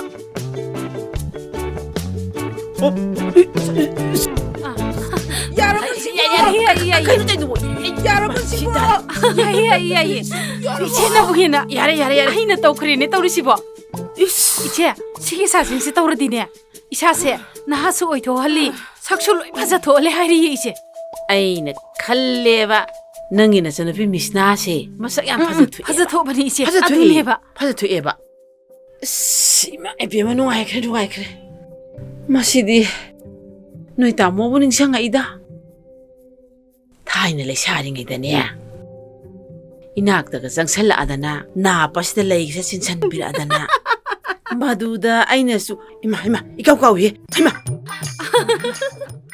아리노 아이시 보이지야 이제 이까우예 아이시 민데 파우트 암예미 이마 아이나 살로기게 살살 하이라가 예우네 마치는 비지야 그래시디버고 린토이 마시기 것이 사이시디 누가해 누가이베니 이제 ꯑꯁ ꯑꯩꯗꯤ ꯍꯛꯆꯥꯡꯁꯦ ꯌꯥꯝ ꯅꯨꯡꯉꯥꯏꯕ ꯑꯃ ꯌꯥꯎꯋꯤ ꯋꯥꯅꯤ ꯑꯗꯣ ꯅꯨꯡꯇꯤꯒꯤ ꯇꯧꯁꯤꯀꯣ ꯍꯣꯏ ꯇꯧꯁꯤ ꯏꯆꯦ ꯅꯪꯒꯤ ꯑꯦꯛꯁꯔꯁꯥꯏꯁꯁꯤꯗꯤ ꯃꯤ ꯌꯥꯝ ꯂꯩꯕ ꯃꯐꯝꯗ ꯇꯧꯕꯗꯤ ꯌꯥꯔꯣꯏꯍꯦ ꯀꯔꯤꯒꯤꯅꯣ ꯏꯆꯦ ꯑꯗꯨꯕꯨꯔꯣ ꯅꯪ ꯉꯁꯥꯏ ꯑꯍꯥꯟꯕꯁꯤꯗ ꯇꯧꯔꯝꯕꯗꯣ ꯃꯗꯨ ꯎꯕꯗ ꯑꯩ ꯅꯪꯁꯦ ꯁꯥꯔꯩ ꯍꯧꯔꯕꯣꯏ ꯅꯤꯡꯉꯨꯔꯦꯗꯅ 이제 심어봐 ꯐꯔꯦ ꯑꯗꯨꯗꯤ ꯑꯩꯁꯨ ꯆꯠꯂꯒꯦꯀꯣ 이제 ꯀꯩꯗꯧꯔꯒꯦ 타박 얌 찔러오브로 ꯍꯩꯃꯥ ꯆꯤꯟꯗꯦꯗ ꯀꯔꯤ ꯂꯩꯔꯒꯦ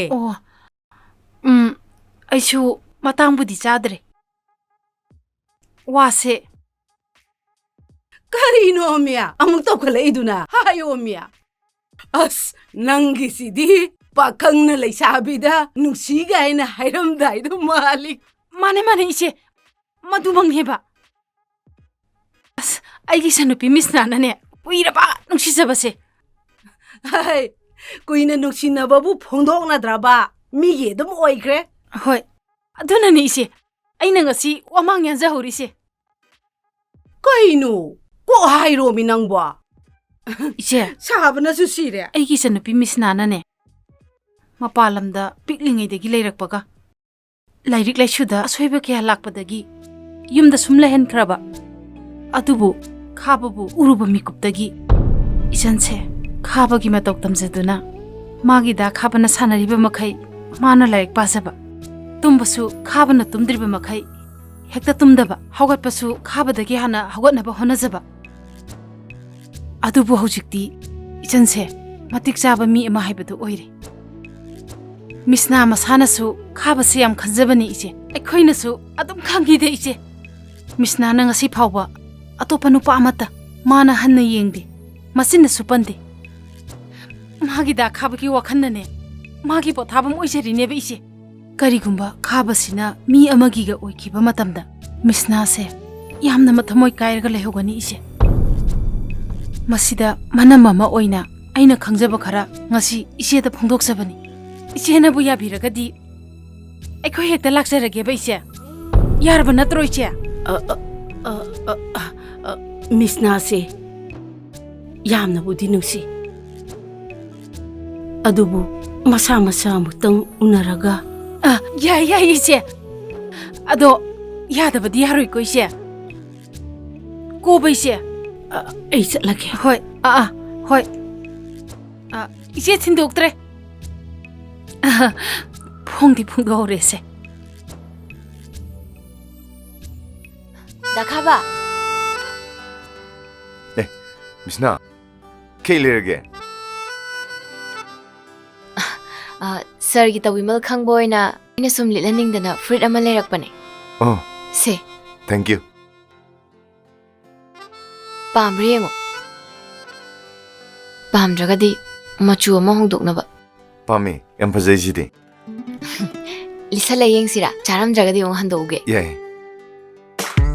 दाखाबा शिमुक लाइने ꯑꯩꯅ ꯐꯨꯔꯤꯠ ꯑꯃ ꯂꯩꯔꯛꯄꯅꯦ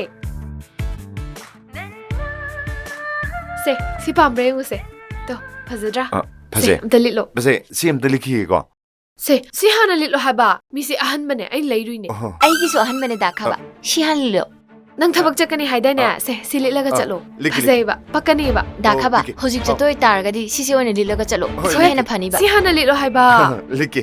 ꯁꯤ ꯍꯦꯟꯅ ꯄꯛꯀꯅꯤ ꯍꯥꯏꯕ ꯁꯤꯅ ꯍꯦꯟꯅ ꯅꯪꯉꯣꯟꯗ ꯅꯧꯊꯣꯛꯀꯅꯤꯕ ꯁꯤ ꯈꯜꯂꯣ ꯍꯥꯏꯕ ꯑꯩꯁꯦ ꯁꯤ ꯍꯥꯟꯅ ꯂꯤꯠꯂꯣ ꯍꯥꯏꯕ लिके. ꯁꯤ ꯍꯥꯟꯅ ꯂꯤꯠꯂꯣ ꯍꯥꯏꯕ ꯑꯩ ꯍꯥꯟꯅ ꯂꯥꯛꯏꯗꯅ ꯅꯉꯣꯟꯗꯒꯤ ꯑꯩꯒꯤꯁꯦ ꯍꯥꯟꯅ ꯂꯤꯠꯂꯣ ꯍꯥꯏꯕ ꯁꯤ ꯍꯥꯟꯅ ꯂꯤꯠꯂꯣ ꯍꯥꯏꯕ ꯁꯣꯝꯗ ꯂꯩꯔꯦ ꯁꯤꯅ ꯍꯦꯟꯅ ꯄꯛꯀꯅꯤ ꯍꯥꯏꯕ ꯗꯥꯈꯥꯕ ꯑꯩꯒꯤꯁꯦ ꯍꯥꯟꯅ ꯂꯤꯠꯂꯣ ꯍꯥꯏꯕ ꯁꯤꯅ ꯍꯦꯟꯅ ꯑꯩꯒꯤꯁꯦ ꯍꯥꯟꯅ ꯂꯤꯠꯂꯣ ꯍꯥꯏꯕꯅꯦ ꯑꯩꯒꯤꯁꯦ ꯍꯥꯟꯅ ꯂꯤꯠꯂꯣ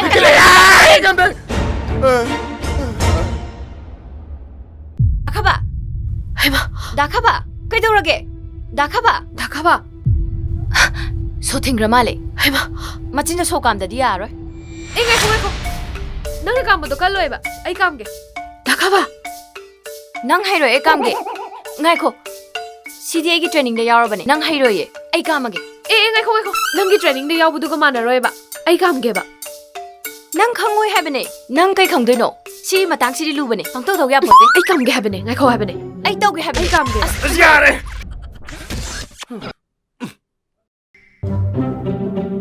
나만이 감나.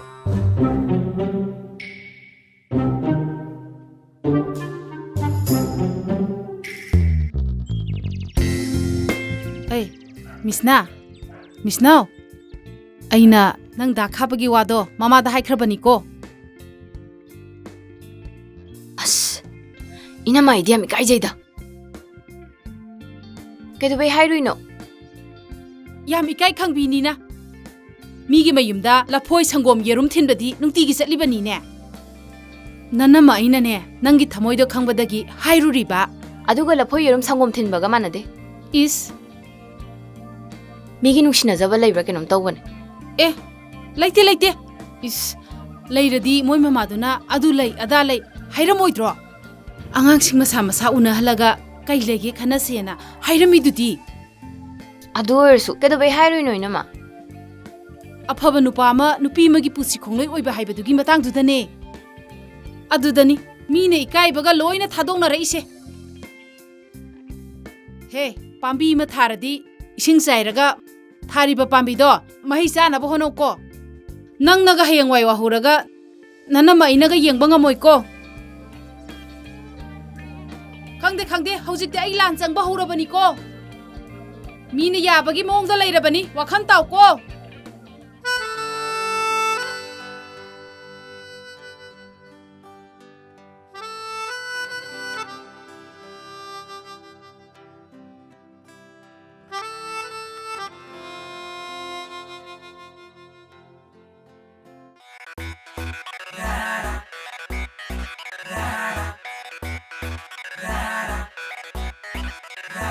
하이드러스 누시에 퐁드러스 심마시나 라이너리버 머리세 난기 애기 맛없이 꼬일라데 하이게라 미실라데 하이스라 꼬일라데 하이게라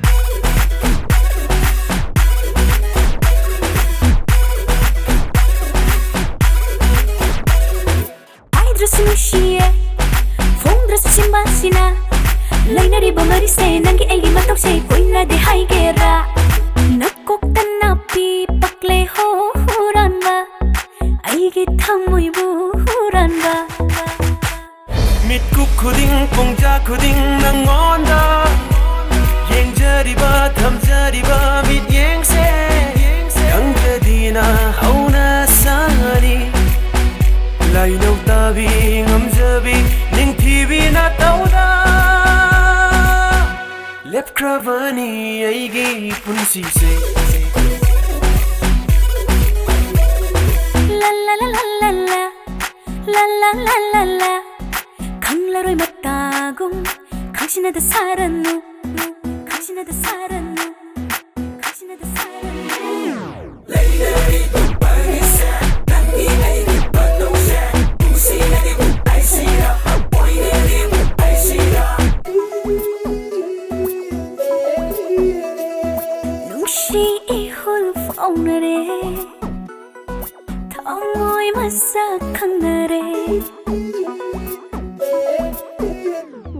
눈시 이홀 펑나래 텅어이 마삭한 날에 이번이기 다우시 다이방니 소라 펑어이 한시 옛나 humba 방어된디 오이나 오빠 오나 사리 다이방 깊은 시공 journey comfortably journey 다이방 깊은 시공 journey comfortably journey 다이방 깊은 시공 journey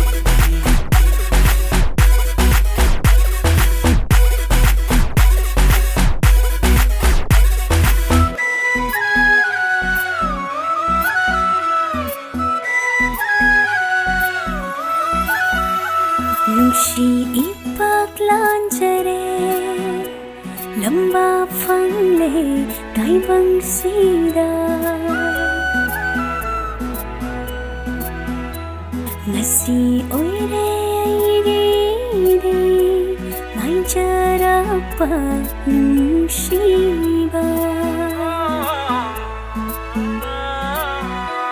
nungsi ipaklanjare nai jarapa nungsiba imangdale plere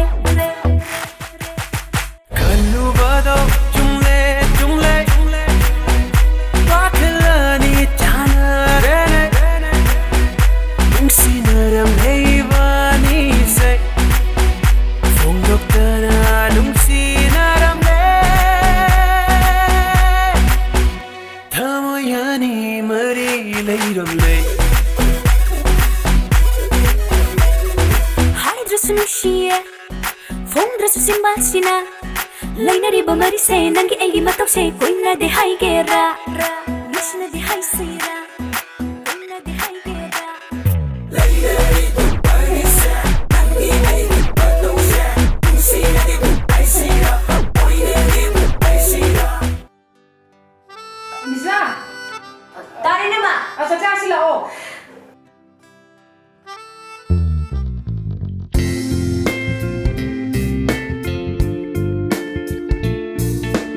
시 어디야니?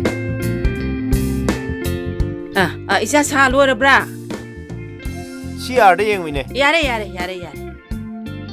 오 야래 잘래 거이네. 아두요디 야니 시월디 파레드나 샤 하 라이네 바 코이게디 빌딩 레지다바니나 시 떡담니 까이노 파레 시월디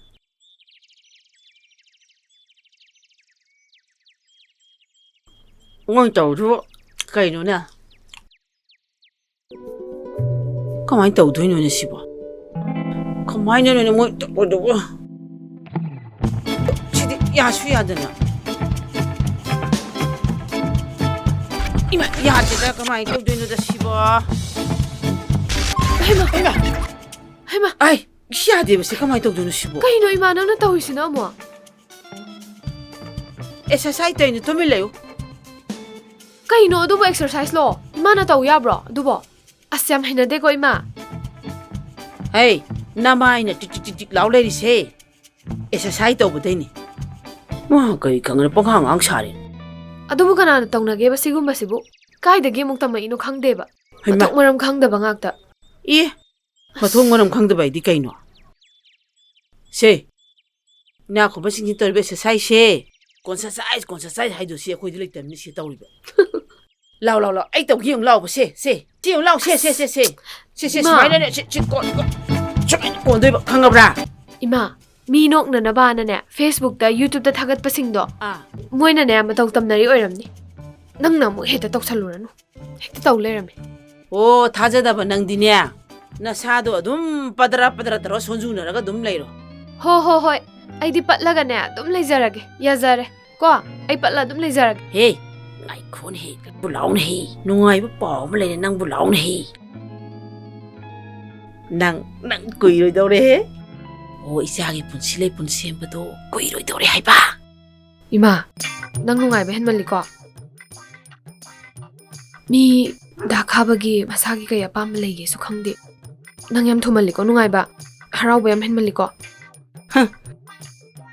ꯅꯪ ꯑꯣꯏꯅꯅꯦ ꯐꯨꯊꯔꯛꯇꯅꯥꯏꯕꯀꯣ ꯀꯩꯒꯤ ꯐꯨꯗꯣꯏꯕ ꯑꯩꯗꯤ ꯍꯩꯃꯥ ꯅꯃꯤꯠ ꯅꯅꯥꯗꯣ ꯎꯏꯁꯜꯂꯦꯔꯦꯗꯒ ꯈꯥꯕ I kiss you 나 하이바 ꯀꯩꯗꯧ 얘기 ꯅꯪꯕꯣ 하이바 ꯀꯩ ꯀꯥꯏꯒꯦꯗꯨꯕꯣ ꯀꯩꯕ ꯍꯧꯖꯤꯛꯀꯤꯗꯣ ꯏꯃꯥ 하이바 ꯈꯪꯗꯦ ꯅꯣꯏ ꯐꯤꯂꯝꯗꯒ ꯌꯥꯝ ꯌꯥꯎꯗꯥꯏꯅꯦ ꯍꯥꯏꯗꯥꯏꯅꯦ 하이오이바 ꯃꯩꯇꯩꯔꯣꯟꯗ ꯅꯪꯅ ꯍꯥꯏꯕ ꯏꯀꯥꯏꯔꯞ ꯇꯧꯔꯁꯨ ꯏꯪꯂꯤꯁꯇ ꯀꯣꯛ ꯍꯥꯏꯔꯣ ꯀꯩꯗꯧꯒꯦꯗꯨꯕꯣ ꯍꯣꯏ ꯏꯪꯂꯤꯁꯇꯣ ꯐꯖꯅ ꯈꯪꯗ꯭ꯔꯗꯤꯅꯦ ꯉꯥꯡꯉꯨꯔꯅꯨ I kiss you 하이바디네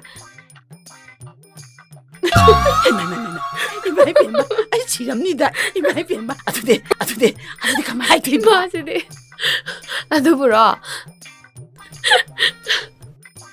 I love you 하이게다바 오 I love you도 하이워봐 아두고 하이워비 이마나 하이디야 năng 한dak 하이 ngam자디네 아이 이마디네 năng 산넘고 행거담디 꼭 하이고 호호호이 하이르게 이마나 아숙 얌 하야닝가시부 꼭 하이도가 로이다나 năng 하이 ngam자디네 예 나마 사포타라 아이나네 토이다 하이도림니 남비 때 얏바 호도네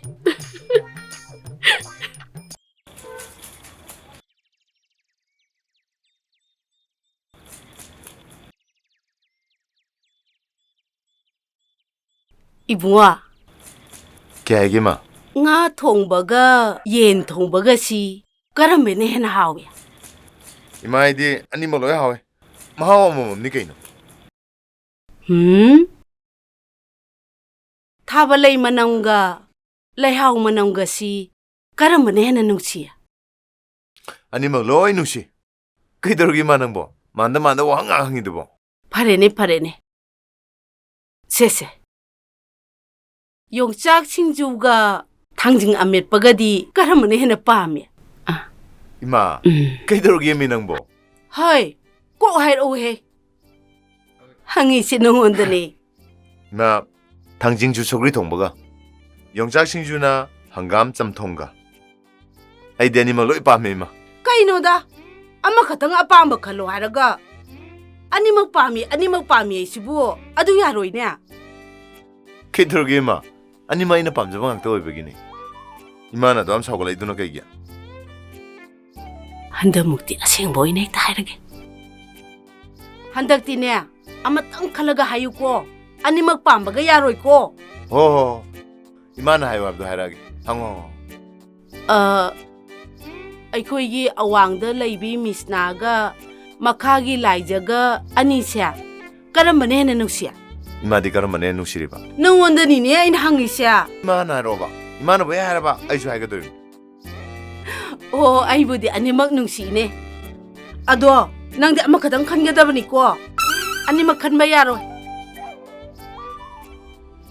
이마 라이저세 아이디 ꯌꯥꯝ 누시 ꯄꯤꯛꯂꯤꯉꯩꯗꯁꯨ ꯑꯗꯨꯝ ꯂꯣꯏꯅꯔꯛꯄ ꯑꯩꯈꯣꯏ ꯃꯇꯦꯡꯁꯨ ꯌꯥꯝ ꯄꯥꯡꯕ ꯅꯣꯡꯃꯇꯁꯨ ꯁꯥꯎꯗꯦ 이마ꯕꯨꯁꯨ ꯌꯥꯝ ꯂꯨꯅ ꯇꯧꯕꯤ ꯑꯩꯗꯤ ꯂꯥꯏꯖꯕꯨꯗꯤ ꯅꯨꯡꯁꯤꯗꯕ ꯉꯝꯃꯣꯏ ꯑꯗꯨꯒ ꯃꯤꯁꯅꯥꯁꯤꯅ ꯌꯥꯝꯅ ꯆꯝꯖꯕꯤ ꯃꯊꯧꯅꯥ ꯂꯩꯕꯤ ꯅꯨꯄꯤ ꯃꯆꯥꯅꯤ ꯃꯇꯝ ꯄꯨꯝꯅꯃꯛꯇ ꯑꯩ ꯑꯃꯗꯤ 이마ꯕꯨ ꯔꯦꯁꯄꯦꯛ ꯑꯗꯨꯝ ꯇꯧꯏ ꯑꯩꯈꯣꯏ ꯃꯇꯦꯡꯁꯨ ꯃꯥꯁꯨ ꯑꯗꯨꯝ ꯄꯥꯡꯏ ꯑꯩꯅ ꯉꯁꯤ ꯃꯇꯤꯛ ꯆꯥꯕ ꯃꯤ ꯑꯃ ꯑꯣꯏꯕ ꯉꯝꯃꯤꯁꯦ ꯃꯣꯏ ꯑꯅꯤꯒꯤ ꯃꯄꯥꯟꯗꯒꯤꯅꯤ 이마 ꯑꯩꯒꯤ ꯍꯥꯏꯌꯣ ꯍꯥꯏꯔꯒꯗꯤ ꯑꯅꯤꯃꯛ ꯌꯥꯝ ꯅꯨꯡꯁꯤ ꯑꯗꯨꯒ ꯈ꯭ꯋꯥꯏꯗꯒꯤ ꯅꯨꯡꯁꯤꯕ ꯑꯃꯈꯛ ꯈꯜꯂꯨ ꯍꯥꯏꯔꯒꯗꯤꯅꯦ ꯑꯩꯒꯤꯗꯤ ꯏꯃꯥꯅ ꯈ꯭ꯋꯥꯏꯗꯒꯤ ꯍꯦꯜꯂꯤ.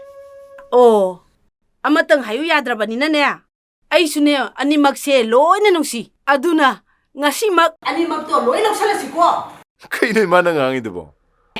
ꯉꯥ ꯊꯣꯡꯕꯁꯦ ꯆꯥꯁꯦ. ꯏꯃꯥ ꯌꯦꯟ ꯊꯣꯡꯕꯁꯦ ꯑꯩꯅ ꯊꯣꯡꯕꯅꯦ. ꯆꯥꯒꯦ ꯆꯥꯒꯦ. ꯆꯥꯔꯣ 이마 ꯉꯥ ꯊꯣꯡꯕꯁꯦ. ꯁꯦ.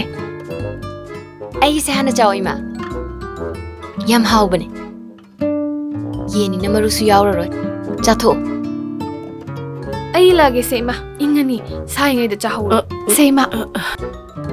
이마 ꯑꯩꯒꯤꯁꯦ ꯌꯦꯡꯉꯨꯁꯦ. 이신 탁기래 이마. 세 이신 탁절로. 이마 이신 타오세. 이마 세. 하우드라 이마이기도 마루가 로이 말람 야우드라번. 세세 세 가토이세. 짜오. 아이기스넨 하우드라 이마. 이마 얘치네 마루 야우드바네. 세 이신 탁절로 이마. 시도 언니세 ngasaina khangmane. 이마 luhongba chani haidai se ai phajana kebirage. ꯑꯩꯅ ꯀꯦꯅꯤꯅ ꯉꯁꯥꯏꯅ ꯏꯃꯥꯗ ꯍꯥꯏꯔꯝꯃꯕꯅꯦ. ꯌꯥꯔꯦ ꯌꯥꯔꯦ 이ꯕꯦꯝꯃ ꯅꯈꯣꯏ ꯑꯅꯤꯅꯦ ꯅꯊꯧ ꯇꯧꯖꯔꯨꯔꯣ. 이마 ꯐꯖꯅꯅꯦ 이탄다 깨러가 ꯆꯠꯆꯈ꯭ꯔꯒꯦ. 이마 ꯑꯩꯅ ꯀꯦꯔꯗꯤꯅꯦ ꯇꯣꯉꯥꯟ ꯇꯥꯒꯩ ꯐꯖꯗꯣꯏꯅꯦ. 이마 ꯑꯩꯅ ꯀꯦꯔꯗꯤꯅꯦ ꯂꯪꯇ꯭ꯔꯤꯛ ꯂꯪꯉꯒ ꯐꯖꯗꯣꯏꯕ. ꯀꯩꯅꯣ ꯑꯩꯅ ꯀꯦꯅꯤꯅ ꯍꯥꯏꯈ꯭ꯔꯒ ꯅꯪ ꯀꯣꯜ ꯂꯤꯛ ꯐꯦꯡꯗꯣꯛꯎꯔꯣ ꯆꯠꯂꯣ. ꯀꯣꯟ ꯐꯦꯡꯕꯒꯤ ꯇꯔꯟꯗꯤ ꯅꯪꯅ ꯇꯥꯏꯗꯨꯗꯤ ꯅꯪ ꯐꯦꯡꯗꯣꯛꯎꯔꯣ ꯆꯣ. ꯑꯩ 이마ꯁꯦ ꯊꯦꯡꯈ꯭ꯔꯅꯤ ꯀꯦꯔꯝꯃꯒꯦꯕ. ꯀꯩꯅꯣ ꯅꯪꯅ ꯑꯩꯅ ꯀꯦꯅꯤ ꯍꯥꯏꯈ꯭ꯔꯒ ꯍꯟꯖꯟ ꯍꯟꯖꯟꯅ ꯁꯨꯝ ꯉꯥꯡꯉꯤꯁꯤꯕꯣ. ꯅꯪꯅ ꯑꯩꯒꯤ ꯊꯕꯛꯇ ꯆꯣꯡꯁꯤꯟꯗꯅ ꯁꯨꯝ ꯌꯦꯠꯂꯤꯁꯦ ꯀꯩꯒꯤꯅꯣ? ꯌꯦꯠꯄꯅ ꯃꯥꯅ ꯍꯦꯛ ꯌꯦꯠꯂꯒ ꯅꯪꯒꯤ ꯆꯩꯔꯣꯡ ꯋꯥꯟꯕ ꯅꯈꯨꯠꯇꯨꯅ ꯀꯦꯔꯒ 이마ꯁꯦ ꯀꯌꯥꯝ ꯐꯖꯗꯣꯔꯤꯒꯦ? ꯅꯪꯒꯤ ꯅꯣꯡꯃꯩ ꯄꯥꯏꯕ ꯅꯈꯨꯠꯇꯨꯅ ꯀꯦꯔꯒ 이마ꯁꯦ ꯀꯌꯥꯝ ꯐꯖꯗꯣꯔꯤꯒꯦ? ꯅꯪ ꯌꯥꯝ ꯍꯧꯔꯛꯀꯅꯨꯀꯣ. ꯅꯪꯒꯨꯝꯕ ꯅꯨꯄꯤꯁꯤꯗꯤ ꯂꯥꯏꯔꯗꯅꯅꯦ ꯅꯨꯄꯥ ꯃꯌꯥꯝ ꯐꯨꯗꯔꯒ ꯂꯥꯛꯏꯅꯦ. 이스 ꯅꯪꯅ ꯑꯩꯉꯣꯟꯗꯒꯤ ꯀꯌꯥꯝ ꯍꯦꯜꯂꯗꯅ? ꯌꯦꯡꯅ ꯇꯥꯔꯦꯗꯅ ꯍꯧꯖꯤꯛ. ꯍꯩꯃ ꯍꯩ ꯉꯥꯏꯈꯣꯟꯍꯦ ꯅꯈꯣꯏ ꯑꯅꯤꯕꯣ. ꯅꯈꯣꯏ ꯑꯅꯤꯁꯦ ꯆꯞ ꯃꯥꯟꯅꯩ. ꯑꯃꯠꯇ ꯍꯦꯟꯅꯗꯦ. ꯅꯈꯣꯏ ꯑꯅꯤꯃꯛꯅꯦ ꯆꯞ ꯃꯥꯟꯅꯅ 이마ꯁꯦ ꯐꯖꯅ ꯀꯦꯔꯣꯁꯤ. ꯀꯦꯔꯣ. 세. 소문 들어 이마. 이마세 마이도.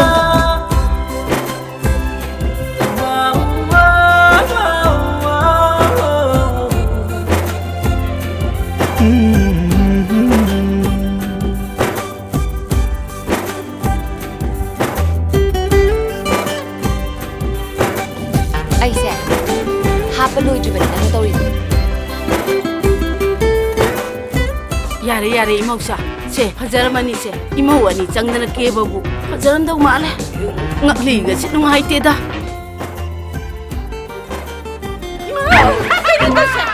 ꯀꯩꯅꯣ ꯅꯈꯣꯏ ꯇꯧꯔꯤꯁꯤꯕꯣ? ꯅꯈꯣꯏ ꯑꯅꯤ ꯆꯪꯗꯅ ꯑꯩꯕꯨ ꯀꯅꯥ ꯀꯦꯅꯒꯦꯕꯁꯤꯕꯣ? ꯀꯅꯥꯅ ꯀꯦ? ꯁꯤꯒꯤ ꯆꯩꯔꯣꯡ ꯃꯥꯟꯕ ꯃꯈꯨꯠꯁꯤꯅ ꯅꯪ ꯀꯦꯕꯗꯅꯦ ꯇꯧꯔꯤꯁꯦ. ꯀꯔꯤ? 마기 농마이 바이바 뭐 쿠시나 케브다 아두마인 다이네 이마. 가리야 넌 앵온다 아두마이나 행다가 하이비아브로. 넌 앵온다 아두마이나 하이아브로. 마시 맞으면 안 걸래. 이마. 이마다가 뭐 그 타이니 해마세. 미신 시다 타게 좀. 이래네 나 거의 뭐 후라 놓아봐. 똥내 놓아봐. 나래미야 똥내 놓아봐. 후라 놓아봐. 마 이제 그대로게. 이붕아 누피 아니 론바 야로이고. 그대로게 마. 아나마 아토미나 아마 쿠바 아니지 아이냐. तौरेदो अखोय माय होनबी आइना टीवी सीरियल दु येंगनो हाय दुबु क्यारक सुरगे भाई टीवी सीरियल की वारी नतिने अखोय स्वागी सीरियल निने करिनो ने हारिस कोई लोकल चैनल सिजु सीरियल का थारबरन नतिने अखोय लेकाई की सीरियल निने अखोय लेकाई की ओ यारसे पोथारो बा bunga nupi ani lawrakanu ko nupi ani magcha manana nusiraga ne lottery tawraga am ahekta lawsi हो माना है बोलो इतो तो नहीं पथारो से होय पथारो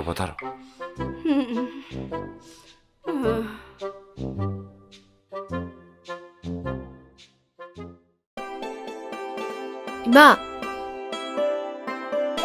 Ima gine achapot khara porakpane. Se, kai chatoi no ima. Makha thangbai ipan thabado ngasi ne. Ngaktang yauge tawbane.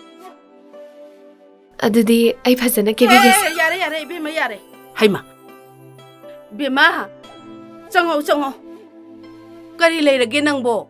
Ima, dakhaba chakraba. Haima. Madi ngasai na chakre ni he. Kaidorage nangna dakhaba hangidubo. Kaisu nateda. Office ki confidential ba warim ta sage tawbane. Phare madudi. Si achapot khara porakpane. Si thamamge. Haima. Ngai kho, chatlage haira. To ima se ipan thaba ma chatkani ye. Ibani changana ke bi sia. Yare Bima. Mi athaba aruba lerangani mi. Yare Bima. Kaisu thaba achin bale haudeda. Yare mina koi ba. Ima ke babu. Aisu no phado ke bi gi kaino. Yare ba ima adum ke jerge yare ba. Ima se chik puna khangamdre da. Ipan do. Ai chalero.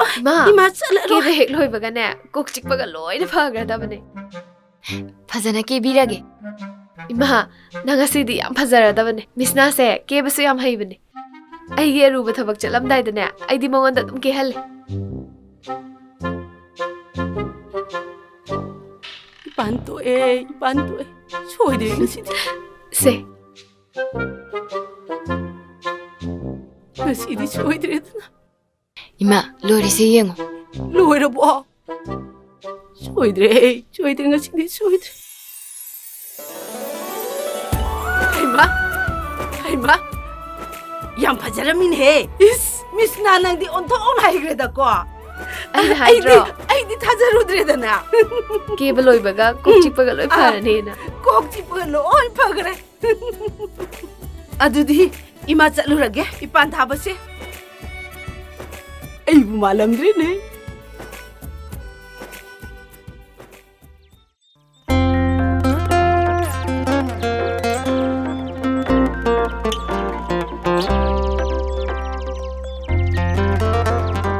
Imana sema ba? Aina dum sembi ba yar du. Yanida. Ibema laija. Ngasi di chak chamina khrasi ko. Ai thanda chabasi nungai te ba. Hoi ai ima. Ado nakhoi magi di kamdau ba. As khoi mai bu. Ngasa ayuk hagolak padagi ne. Bread achauba do ani chagrabane. Laphoi laphang ani msle hori bane. Adu se loyambra khapote ngasai. As Laphoi laphang ani duga chara di nakhoi na ma du di maning lekai pau di nungai rani. Khande dai ma. Khoi magi di ne. Maning hai ba laite, mamang hai ba laite. Ani mag adum phari du.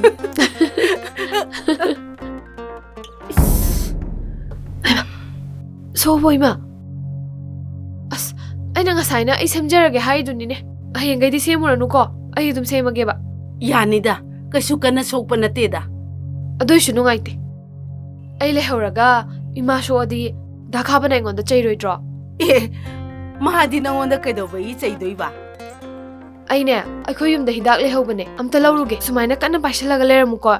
Yani ni nangbo. On thawna nungsigre da ko.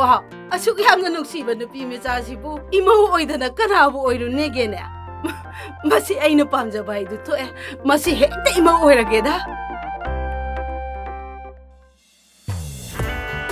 Yarani ko maming bathaga inare ko se khujai ni si dane hekta otlasi nakhoi ni si yore ado ai wam ta di haijauge mitse sidi yenga ga tawnagum si nakan do wontuoga otcheba hoi yai marai bak leibam da mai phaujani da natra ne khaba hoida ai de duno pare ai nangai to bonggang da lermam ai gi de amana bu power swe amada power swe ani mak power swe Hey, khara su le mu ye nang su se hongna ba tawrasi hoi moi ne mo pa amta ngai ko nupi oi bi ima humna ai bu hing na happy ganu bema kana bu na nang bu hing na hatlage ne no ya humna ai se hing na hatliba ai di nang bu kai do bagi hing na hatoi ba yamna nushijaba da khabagi nupi khanbada ai ya honda ba haibase ai bu hing na hatba natro ai pau hek tabaga chele isini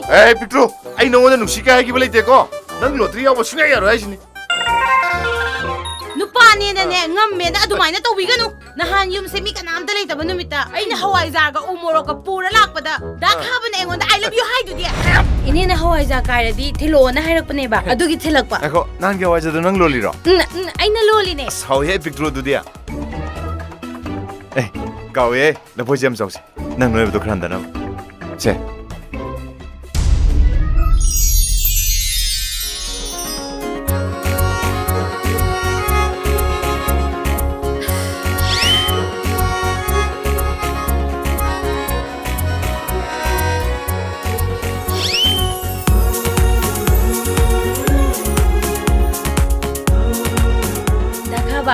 ꯅꯪꯅ ꯄꯤꯔꯛꯏꯁꯦ ꯑꯩꯉꯣꯟꯗꯅꯤꯀꯣ ꯅꯪ ꯅꯠꯇ꯭ꯔꯗꯤ ꯀꯅꯥ ꯂꯩꯔꯤꯒꯦ ꯁꯤꯗꯕꯣ ꯃꯁꯤꯟ ꯊꯤꯔꯤꯅꯦ ꯃꯁꯤ ꯍꯥꯏꯒꯦ ꯑꯩ ꯅꯉꯣꯟꯗ ꯅꯨꯡꯁꯤ ꯀꯥꯏ ꯍꯥꯏꯈꯤꯕ ꯍꯥꯏꯗꯨꯗꯤ ꯑꯥꯏ ꯂꯚ ꯌꯨ ꯍꯥꯏꯗꯨꯗꯤ ꯁꯨꯡꯍꯥꯏ ꯍꯥꯏꯗꯦ ꯅꯪ ꯂꯣꯗ ꯌꯥꯎꯕ ꯁꯨꯡꯌꯥ ꯌꯥꯔꯣꯏ ꯁꯨꯡꯌꯥ ꯌꯥꯔꯣꯏ ꯅꯪ ኦይ ማይ ከማይ ከሆይኖ ꯈꯪꯗ꯭ꯔꯦꯗ ꯃꯥꯏꯁꯦ ꯑꯩ ꯂꯨꯍꯣꯡꯒꯅꯤꯅ ꯅꯍꯥꯟꯗꯒꯤ ꯅꯨꯡꯉꯥꯏꯅ ꯂꯩꯖꯕꯅꯦꯕꯁꯦ ꯃꯥꯅ ꯂꯐꯣꯏꯗ ꯑꯥꯏ ꯂꯚ ꯌꯨ ꯊꯥꯔꯛꯑꯒ ꯀꯩ ꯍꯥꯏꯁꯤꯅꯦ ꯑꯩ ꯌꯥꯔꯣꯏ ꯍꯥꯏꯁꯤꯅꯦ ꯑꯩ ꯂꯣꯇꯔꯤ ꯌꯥꯎꯍꯟꯗꯕ ꯑꯩ ꯌꯥꯔꯣꯏ ꯂꯣꯇꯔꯤꯗꯣ ꯍꯦꯛ ꯌꯥꯎꯍꯟꯗ꯭ꯔꯕ ꯑꯩꯒꯤ ꯅꯣꯡꯃꯩꯅ ꯀꯥꯞꯄꯒ ꯁꯤꯖꯅꯤ ꯍꯥꯏꯁꯤꯅꯤ 시로이 또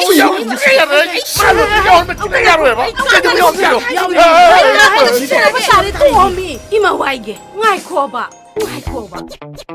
이마 와이게세 이마 와이게세 이봉아 삐쭈나 하리시실래 아란바 야우더바 말리 마수 로터리도 여홀러시 그더러게 아이고 우리리 말을 내기 레비라모 나다가 로터리 또게 또비로 ꯑꯁ ꯂꯣꯇꯔꯤꯗꯤ ꯇꯣꯛꯀꯨꯝꯁꯤꯗ ꯏꯆꯦ ꯑꯩꯈꯣꯏ ꯃꯌꯥꯝꯗꯒꯤꯕꯨ ꯃꯥꯅ ꯐꯥꯎꯅꯤ ꯍꯥꯏꯕꯁꯨ ꯂꯩꯇꯦ ꯂꯣꯇꯔꯤꯗꯤ ꯑꯩꯅ ꯑꯗꯨꯝ ꯐꯥꯎꯗꯧ ꯂꯩꯔꯁꯤꯕꯨ ꯁꯦ ꯑꯩ ꯀꯩꯅꯣꯝꯇ ꯍꯥꯏꯖꯒꯦꯁꯦ ꯂꯣꯇꯔꯤꯗꯤ ꯇꯣꯛꯑꯣꯏꯁꯤ ꯃꯥꯁꯨ ꯑꯗꯨꯝ ꯌꯥꯎꯍꯜꯂꯁꯤ ꯑꯗ ꯑꯩꯈꯣꯏ ꯃꯌꯥꯝꯒꯤ 인터ꯦ스트ꯅꯦ 마수 좀 여홀러시 이봉아 여홀러시과 이마 아이 기땅 여행 올피오바 기땅 칼로바 이마 떡이 난 아둠 레요바 이마 떡이바 근데 미시 마칸 레든 지 올라지 온도 손도 한번 빨로 합절로 마이 마미도 합절로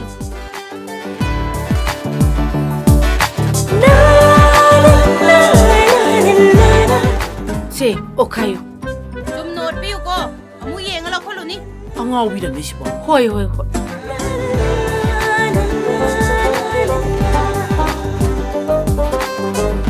뭐이네 뭐 세세세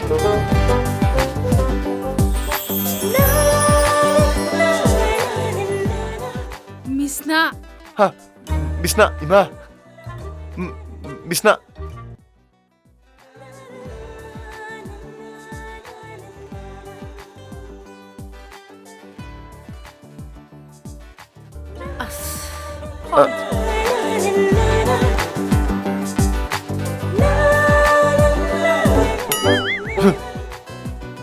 ꯇꯜꯂꯤꯗ ꯃꯣꯔꯣꯛ ꯐꯩꯕꯣꯛꯀ ꯄꯨꯖꯔꯛꯄꯁꯦ ꯀꯩꯝ ꯀꯥꯟꯅꯗꯦꯅꯦ ꯇꯧꯔꯤꯁꯦ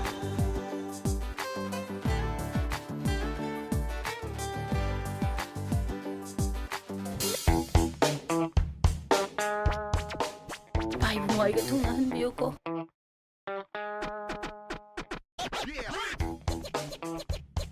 보이bungo ꯑꯩꯉꯣꯟꯗ ꯐꯥꯎꯍꯟꯕꯤꯌꯨꯀꯣ ꯂꯥꯏꯖꯥ 하 라이자 이마 라이자 바로는 이마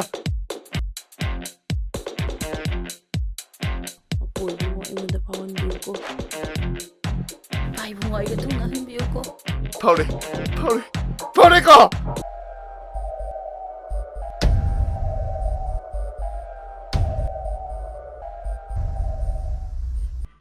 트레 아이나 파울에 지도그리 아이들아 나가봐 넌세 아이기 오라버니 나가봐 넌세 아이기 오라버니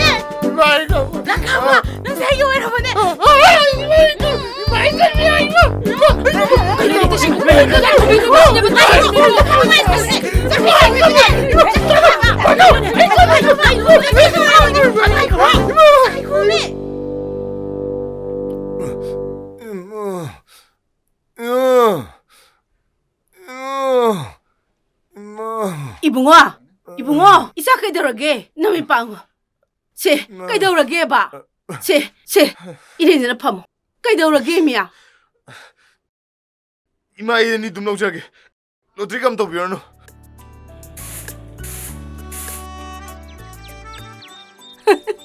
Pele, ima ita moje pele yeng bada. Ima, kaigino yam harau ba malida? Nakoi da khaba khangmani. Kaigino ima ne yam harau isa. Era. Inkol se mana masing na pungsang sangdoren harauriba. Natroi ma. Era. Yo de da nangi wahai wata do. Ibe malaija. Kai hage ima. Aduda yaliba phido. Imana hujikta kupam bagini. Kupsalune. Oi ma. Hey, laisabi ai sidine. Kuchu lokada bani. Ma, wahi dudi yo de da. Haye, mawera kanda mayamna phajai haina na ba. Hoje, laisabi oringai sidagi kuchu kumen yo na hainingi natro. Hoi, chume. Ichana haido chume. Chama da yankai pire imana. Ye. Yankai kakta. Chama piga da natro. Oh, yankai amana ne. Laijana maina pijarani.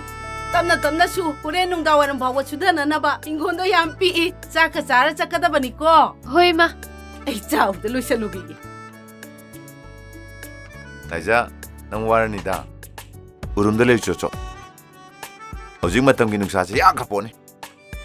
Yani da khaba. Aidi thabak sumina base yam nungai. Maning lekai gi yu yam pamba thambaudo. Maga sumina su dum nungai de jalo. Chohe. Adudi kai de nungai de ba. Adui di nang hai dulandro. Adudi kamai hai de ba. Aidi da khaba ga thabak sumina basi yam nungai hai ga da. Aduna khara chumba mal. Khangdeda. Ai sunanga thabak sumina basi yam nungai.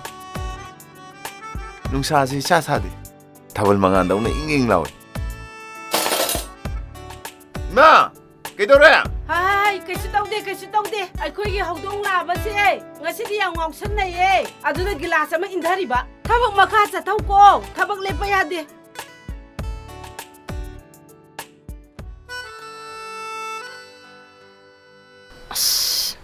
Masi inimbok se tum hek lei he.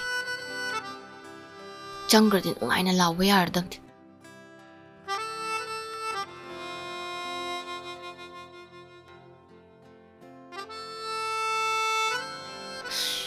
Ai khang mangam dreda hek ta laurge.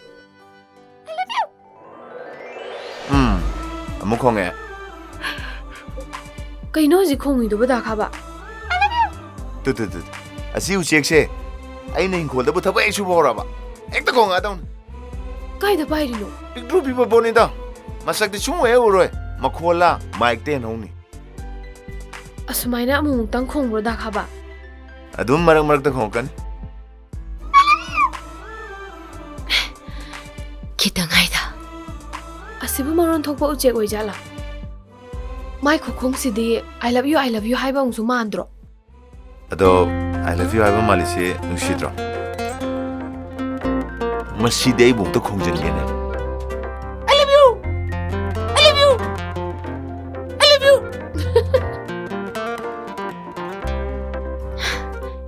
Nasi di sini ya. Ai chok jingai ta changaurage. Da khaba. Ai sairong am ta lawru khige. Asi ujek se am ta sethage. Ai ngai khoi. Kaigino. Ai phawa hai bang da lei ni sida. Ngai ko. Kai ba nam jai do. Ha, nang kana da hai bangam dri no ba.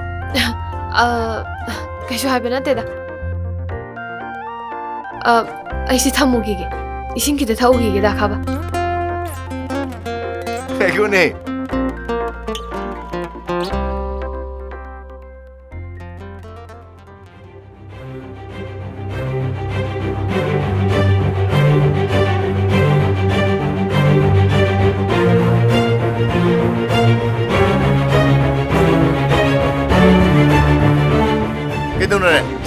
Jatuh sih. Kamu itu ino? Aku Facebook live tadi. Hey, video namanya foto namanya itu sudah putihnya. Asal pun jual dalam bukan lembaga ini. Matuai ingat ini. Kaba, mati yang paling indah ketini. Nak kena itu tadi tu kono. Kau ini tengah minus ya. ꯒꯥꯔꯤꯅꯅꯦ ꯒꯥꯔꯤ number ꯈꯪꯍꯧꯕ꯭ꯔꯥ? ꯍꯣꯏ ꯈꯪꯍꯧꯋꯦ.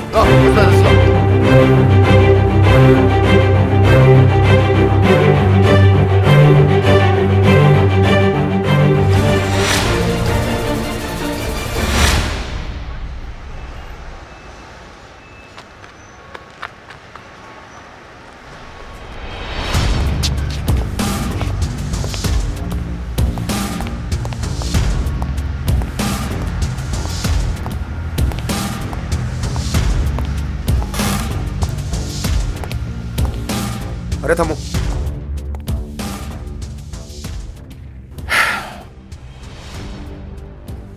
ꯀꯩꯗꯧꯁꯦꯕ?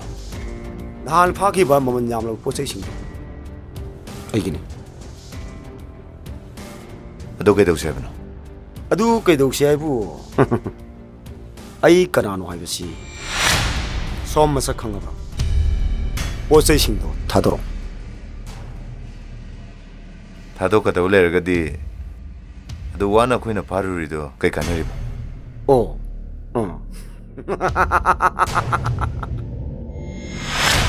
ꯑꯩ ꯈꯪꯖꯔꯦ. ꯁꯦ ꯂꯩꯖꯔꯦ. ꯀꯌꯥꯅꯣ? 20. ꯍꯥꯞꯆꯤꯟꯕꯤꯌꯨ. ꯍꯥꯞꯆꯤꯟꯕꯤꯌꯨ. ꯆꯦꯔꯪꯗꯨ ꯃꯅꯨꯡ ꯍꯥꯞꯆꯤꯟꯕꯤꯌꯨ.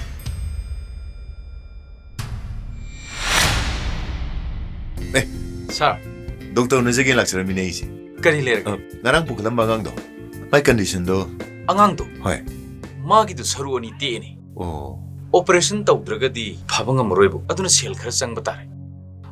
ꯑꯗꯨꯒꯅꯦ ꯁꯔ. ꯅꯍꯥꯟ ꯁꯤꯐꯥꯏꯁꯤꯡꯅ ꯄꯨꯈꯠꯄꯤꯔꯝꯕ ꯏꯃꯥꯗꯣ. ꯍꯣꯏ. ꯑꯗꯨꯁꯨ ꯍꯥꯔꯠꯀꯤ ꯄ꯭ꯔꯣꯕ꯭ꯂꯦꯝ ꯂꯩꯔꯤ. ꯑꯣꯄꯔꯦꯁꯟ ꯇꯧꯗ꯭ꯔꯒꯗꯤ ꯏꯃꯥꯗꯨꯁꯨ ꯐꯕ ꯉꯝꯃꯔꯣꯏ.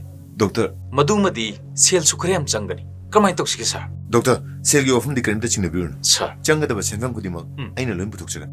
ꯌꯥꯔꯒꯗꯤ ꯄꯦꯁꯦꯟ ꯑꯅꯤꯁꯦ ꯈꯤꯇꯪ ꯊꯨꯅ ꯑꯃꯨꯛꯇꯪ ꯑꯣꯄꯔꯦꯁꯟ ꯇꯧꯅꯕ ꯍꯣꯠꯅꯕꯤꯌꯨ. ꯐꯅꯤ ꯁꯔ.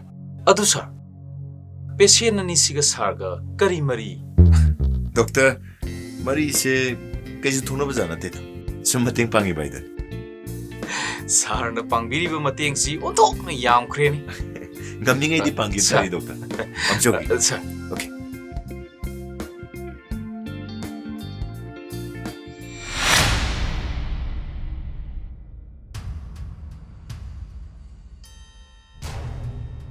ꯑꯩ ꯃꯁꯤ ꯊꯕꯛꯁꯦ ꯇꯧꯗꯤ ꯇꯧꯅꯤꯡꯗꯕꯅꯤ. ꯑꯗꯨꯕꯨ ꯑꯩꯒꯤꯁꯨ ꯇꯉꯥꯏ ꯐꯗꯕ ꯑꯁꯤꯟꯕ ꯑꯃ ꯂꯩꯔꯕꯅꯤꯅ ꯌꯥꯗꯤ ꯂꯧꯕꯤꯔꯛꯀꯅꯨ. ꯑꯗꯨꯅꯤ ꯁꯦꯜ ꯎꯕꯗ ꯄꯪꯊꯗꯕ ꯃꯤ ꯀꯅꯥꯕꯨ ꯂꯩꯒꯦ? ꯑꯗꯣ ꯄꯣꯠ ꯀꯩꯗꯧꯉꯩ ꯊꯥꯗꯣꯔꯛꯀꯦꯕ? ꯉꯁꯤꯃꯛꯇꯤ ꯅꯨꯡꯉꯥꯏꯔꯣꯏ. ꯍꯪꯆꯤꯠ ꯅꯨꯡꯗꯥꯡꯋꯥꯏꯔꯝꯒꯨꯝꯕ ꯄꯥꯎ ꯐꯥꯎꯅꯔꯁꯤ. ꯑꯣꯀꯦ.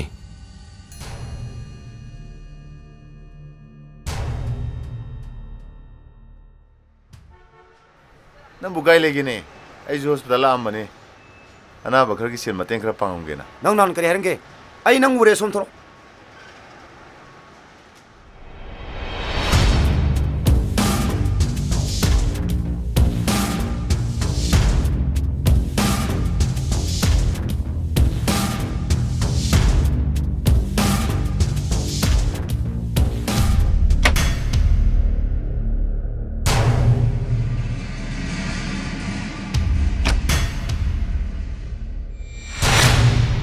ꯅꯪ ꯇꯧꯁꯤ ꯀꯩꯅꯣ? ꯑꯩꯅ ꯇꯧꯔꯤꯁꯦ ꯑꯆꯨꯝꯕ ꯉꯥꯛꯇꯅꯤ. ꯑꯩꯒꯤ ꯄꯣꯠ ꯈꯨꯗꯤꯡꯃꯛ ꯅꯪꯅ ꯃꯩ ꯊꯥꯗꯣꯛꯑꯦ ꯍꯥꯏꯕꯁꯤ ꯃꯁꯤ ꯆꯨꯝꯕ꯭ꯔꯥ? ꯅꯣ. ꯑꯩꯅ ꯍꯦꯛ ꯄꯨꯂꯤꯁ ꯑꯣꯏꯔꯛꯄꯗꯒꯤ ꯉꯁꯤ ꯐꯥꯎꯕꯗ ꯀꯔꯤꯒꯨꯝꯕ ꯄꯣꯠꯁꯛ ꯑꯃꯠꯇ ꯃꯩ ꯊꯥꯗꯨꯅ ꯃꯥꯡꯍꯜꯂꯛꯇ꯭ꯔꯤ. ꯃꯗꯨꯗꯤ ꯁꯣꯏꯈꯤꯕꯗꯒꯤ ꯒꯣꯗꯥꯎꯟꯗ ꯃꯩ ꯍꯧꯔꯛꯇꯨꯅ ꯆꯥꯛꯈꯤꯕ ꯑꯣꯏꯔꯝꯒꯅꯤ.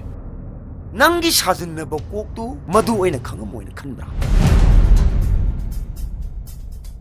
ꯅꯪꯒꯤ ꯑꯣꯏꯗꯕ ꯋꯥꯗꯣ ꯁ꯭ꯋꯥꯏꯗ ꯆꯠꯂꯒ ꯃꯗꯣ ꯌꯥꯝ ꯊꯨꯅ ꯊꯥꯗꯣꯔꯛꯑꯣ.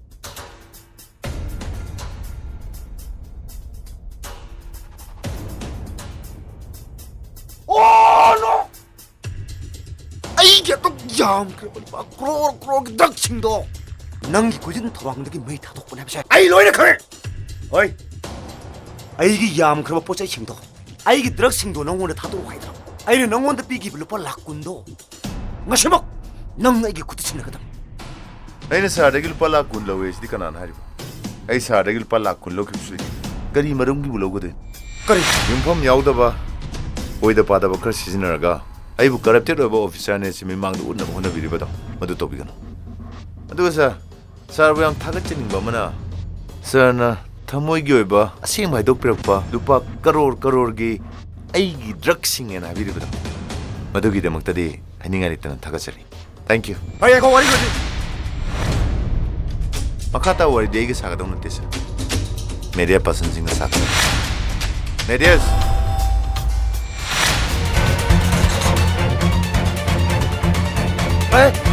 ꯄꯣꯠꯇꯣ ꯑꯩꯒꯤ ꯅꯠꯇꯦꯀꯣ ꯌꯥꯔꯦ ꯃꯈꯥ ꯌꯥꯝ ꯇꯥꯔꯛꯀꯅꯨ ꯄꯣꯠꯇꯣ ꯑꯩꯒꯤ ꯅꯠꯇꯦ ꯌꯥꯔꯦ ꯃꯈꯥ ꯇꯥꯔꯛꯀꯣ ꯍꯣꯏ ꯄꯣꯠꯇꯣ ꯑꯩꯒꯤ ꯅꯠꯇꯦ ꯍꯥꯏꯕꯅꯤꯀꯣ ꯌꯥꯔꯦ ꯍꯥꯗꯣ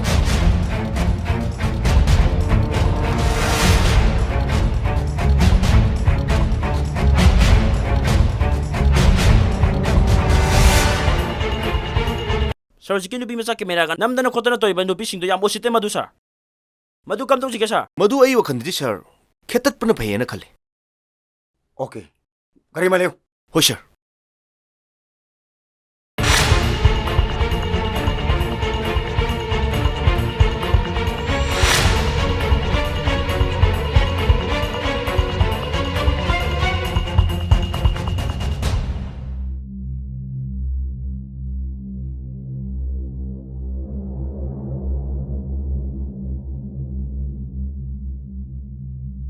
ꯑꯩꯒꯤ ꯊꯕꯛ ꯊꯧꯔꯝꯁꯤꯡꯗ ꯅꯣꯏꯅ ꯄꯥꯎꯆꯦꯗ ꯍꯥꯞꯅꯕ ꯍꯣꯠꯅꯔꯤꯁꯤ ꯀꯔꯤꯒꯤꯅꯣ ꯑꯗꯨꯒꯤꯗꯃꯛꯇ DSP ꯈꯥꯕꯗꯒꯤ ꯅꯣꯏ ꯁꯦꯟ ꯀꯌꯥ ꯂꯧꯏ ꯁꯥꯔ ꯑꯌꯨꯛ ꯅꯨꯡꯗꯥꯡ ꯈꯪꯗꯅ ꯃꯤꯌꯥꯝꯒꯤ ꯁꯦꯕꯥ ꯇꯧꯔꯤꯕ ꯄ꯭ꯔꯦꯁꯁꯤꯡꯕꯨ ꯑꯗꯨꯝꯅ ꯂꯥꯟꯅ ꯈꯟꯕꯤꯒꯅꯨ ꯑꯩꯈꯣꯏꯅ ꯇꯧꯖꯔꯤꯕꯁꯦ ꯃꯤꯌꯥꯝꯒꯤꯗꯃꯛꯇꯅꯦ ꯑꯩꯈꯣꯏ ꯀꯅꯥꯃꯠꯇꯗꯒꯤ ꯁꯦꯜ ꯂꯧꯗꯤꯌꯦ ꯁꯥꯔ ꯑꯩ ꯈꯪꯉꯤꯅꯦ DSP ꯈꯥꯕ ꯅꯈꯣꯏꯗ ꯁꯦꯟ ꯄꯤꯒꯤ ꯍꯥꯏꯕꯁꯦ ꯑꯩ ꯃꯨꯟꯅ ꯈꯪꯕ ꯃꯤꯅꯤ ꯅꯣꯏ ꯑꯩꯉꯣꯟꯗ ꯂꯣꯠꯀꯅꯨ ꯁꯦꯡꯅ ꯀꯨꯝꯃꯨ ꯅꯠꯇ꯭ꯔꯕꯗꯤ ꯅꯣꯏ ꯑꯍꯨꯝꯃꯛ ꯑꯐꯕ ꯑꯝꯇ ꯑꯣꯏꯔꯣꯏ ꯁꯥꯔ DSP ꯈꯥꯕ ꯈꯔꯥꯅꯣ ꯍꯥꯏꯕ ꯑꯩꯈꯣꯏ ꯃꯁꯛ ꯈꯪꯗꯤꯌꯦ ꯃꯥꯒ ꯑꯩꯈꯣꯏꯒ ꯀꯔꯤꯃꯠꯇ ꯃꯔꯤ ꯂꯩꯅꯗꯤꯌꯦ ꯑꯩꯈꯣꯏꯕꯨ ꯊꯥꯗꯣꯛꯄꯤꯌꯨ ꯁꯥꯔ ꯊꯥꯗꯣꯛꯀꯅꯤ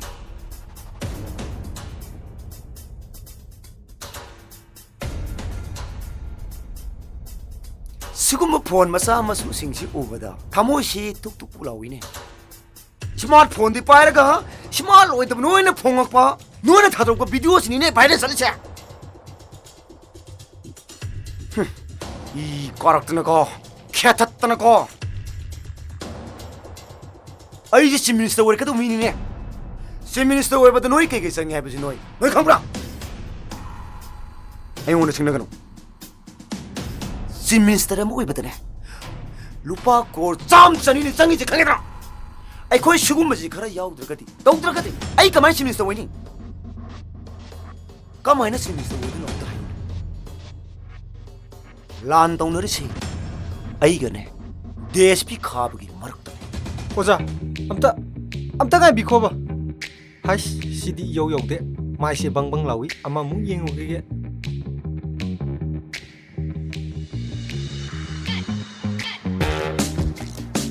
सा सिगी मसा खर फजबिसिमदी आई कोयौगेना सा असे अपंग सिदी मतंग इसा सादना नंग रिपोर्ट कोरेगा नंग पाउचे सिंगदा नंग लोइना सबक फालग हैरो फाखालोइदे सर ꯑꯩꯈꯣꯏꯕꯨ ꯉꯁꯥꯏꯗꯒꯤ ꯁꯥꯔ ꯍꯥꯏꯕꯗꯒꯤ ꯍꯦꯟꯖꯗ꯭ꯔꯤ ꯑꯗꯨꯒ ꯃꯥꯅ ꯃꯁꯤꯗ ꯕ꯭ꯔꯕ ꯂꯥꯛ ꯍꯥꯏꯖꯤꯟꯗꯅ ꯋꯥ ꯃꯈꯥ ꯇꯥꯅꯣ ꯏ ꯀꯥꯔꯛꯇꯅ ꯅꯉꯣꯟꯗ ꯑꯣꯏꯅ ꯈꯦꯠꯇꯂꯨꯔꯥ ꯍꯣꯏ ꯅꯣꯏ ꯑꯍꯨꯝꯒꯤ ꯃꯔꯛꯇꯅꯦ ꯀꯔꯤꯒꯨꯝꯕ ꯄꯥꯎꯆꯦꯗ ꯍꯦꯐꯣꯡꯉꯕ ꯄꯥꯎꯆꯦꯁꯤꯡꯗꯨꯅ ꯌꯨꯝꯗ ꯌꯧꯗ꯭ꯔꯤꯉꯩꯗꯅꯦ ꯅꯨꯡꯊꯤꯜꯒꯤ ꯆꯦꯐꯣꯡꯗ ꯅꯣꯏ ꯁꯤꯕꯒꯤ ꯑꯣꯏꯅ ꯅꯌꯨꯝꯗ ꯍꯥꯟꯅ ꯄꯥꯎ ꯌꯧꯅꯤ ꯈꯪꯒꯗ꯭ꯔꯥ ꯅꯣꯏ ꯑꯍꯨꯝ ꯑꯩꯅ ꯍꯥꯏꯔꯤꯁꯤ ꯅꯣꯏ यारेको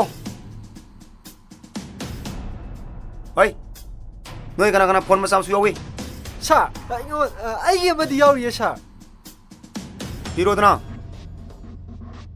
मोई हिरो सिंह दो आइबदी मोई की विटामिन सिंह दो कौरगने मोई लोगो मराई लाक्सनी फोन तोलो सा मखुच्चु पुल्ले कायदि येप्तुइनो सा ए पंग नंग पाम तो खलगा मकुद थोक तो पिरोदना होय सा नोई अंगांग तनी सन ngaktani noi aingona singnar kanu aingona singnar di noi a favor ai noi da ku tharang de ko oi siam ta mangano tari ba mama sabe nai na loiba number 1 pol dor gani Horen paikalo. Chalukige. Sakta siga phone sibu yare chala. Phone da siga miunda bu thomati sibu sini ne.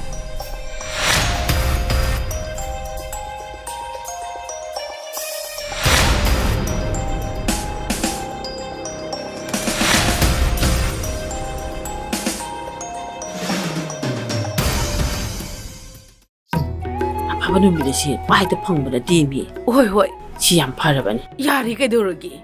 Ku pai da hai ba se sina ne soine ragum si ko. Angang ni se panu bu chana ramine. Ise sima. Isi ani se yam harauna lai sibu lottery ga phawrok pro. Kadai dei lottery no da. Ise mim chawina ngang thorak po wa se no ning bangak ta oiba. Madu da ei no ga la abani. Hai athai lai nang bo krai sa toi no. As amta yawiyo idana phawrga hunda bini edana moigi stop payment haibra kaino phawrga hunda bido as khangde daise makhoi gi mi ngakta hapsillaga olabra kaino Atai lairi lohong maruk ka hogda banu bu talak premi. Is kadai deno daise lohong maruk ka ise takhi da bayam ko ire lohong maruk ka hairi sibu ise asa no pido lohong thopira ge hairi ro adu gi ni ai khoi ni na saluri se ai ge sanu pi lai jaga magi masanu pa khaba siga bu moi ni se chana roi drive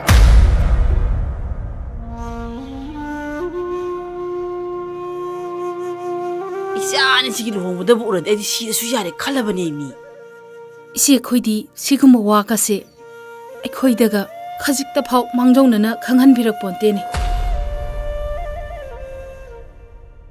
khangda banina mangjong na saga da bawari su amata sa hodare aduna hojiti khangale dana yamna kuidri ba wari ni da ngasi ngarangi phongphong sari ba wari ni ai su kai su khangba na te da lintoi angang ani gi mawong matau du da ngasi ngarang sida khanabani yamna phai makhoi ani onthong na su sana khre adu phare iche namitu da di hek lepaga nanaw da khangan bira uko hoi namitu phawbodi nanaw aingon da ti lupi ganu ai chatlu khige iche hoi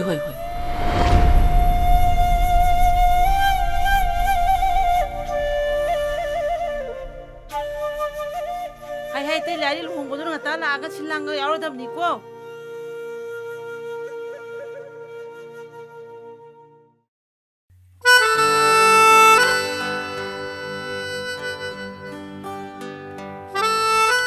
Inama.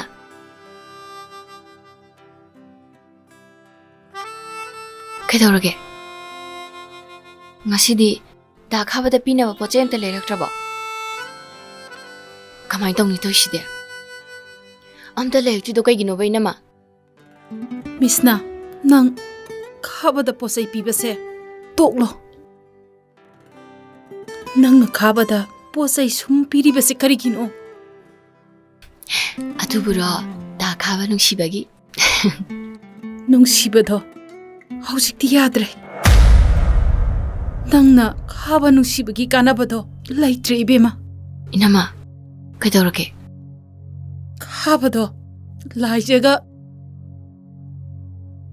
lohong kidore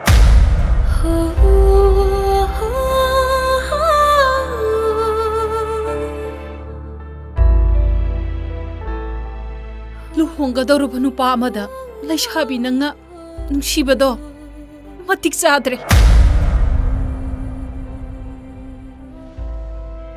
nangna khababu icham chamna nungsiba nate haibado inamma khange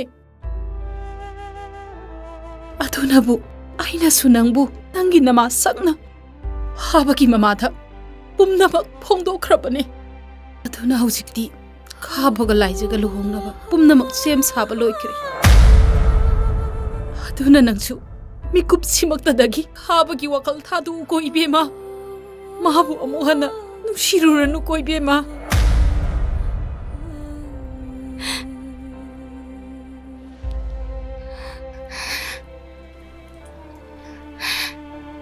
da khabaga laijaga luhongasu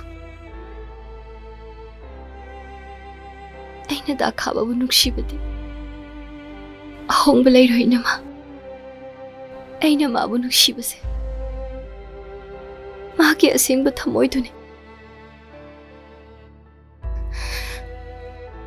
ꯑꯩꯗ ꯑꯈꯥꯕꯕꯨ ꯃꯤꯔꯥꯏꯕ ꯂꯥꯞꯊꯣꯛꯄ ꯀꯥꯎꯊꯣꯛꯄꯗꯤ ꯁꯨꯡꯉꯝꯂꯣꯏ 이베마 ꯂꯥꯏꯆꯛ ꯑꯃꯒ ꯂꯨꯍꯣꯡꯈ꯭ꯔꯕ ꯃꯇꯨꯡꯗꯁꯨ ꯑꯩ ꯇꯥꯈꯥꯕꯕꯨ ꯊꯃꯣꯏ ꯁꯦꯡꯅ ꯃꯇꯦꯡ ꯄꯥꯡꯅꯤ ꯑꯩ 이놈아 ꯑꯩ ꯇꯥꯈꯥꯕꯕꯨ ꯅꯨꯡꯁꯤꯗꯕ ꯉꯝꯂꯣꯏ 미스나 이나마 와이게세 이나마 하이게세 이나마수 낭나 나닝 통보도 비에네 유닝이바네 ꯅꯨꯡꯁꯤꯕ ꯍꯥꯏꯕꯁꯦ ꯍꯦꯛꯇ ꯀꯥꯎꯊꯣꯛꯄ ꯌꯥꯗ꯭ꯔꯕꯁꯨ ꯐꯤꯕꯝꯁꯤꯗꯗꯤ ꯅꯪ ꯏꯅꯝꯃꯅ ꯍꯥꯏꯕ ꯌꯥꯎꯀꯣ ꯃꯤꯁꯅ ꯅꯪ ꯈꯥꯕꯒꯤ ꯋꯥꯈꯜ ꯊꯥꯗꯣꯛꯑꯣ ꯃꯥꯒ ꯑꯃꯨꯛ ꯍꯟꯅ ꯄꯥꯎ ꯐꯥꯎꯅꯔꯨꯔꯅꯨ ꯃꯤꯁꯅ 이놈아 ꯀꯔꯤꯅꯣ ꯍꯥꯏꯌꯨꯅꯦ ꯅꯪꯒꯤ ꯑꯄꯥꯝꯕꯗꯣ ꯍꯦꯛꯇ ꯍꯥꯏꯌꯨ 이놈아다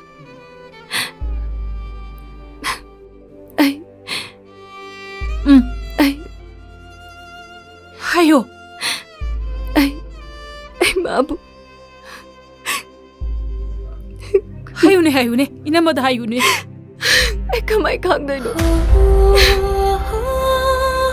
아이 마기 오이드버스. 마기 다 모이다게데. 아이기 다 모이스네 laptop 순간감로이. 미스나.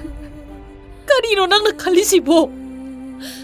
난 가하게 더 미워이게 칼리브로 미스나.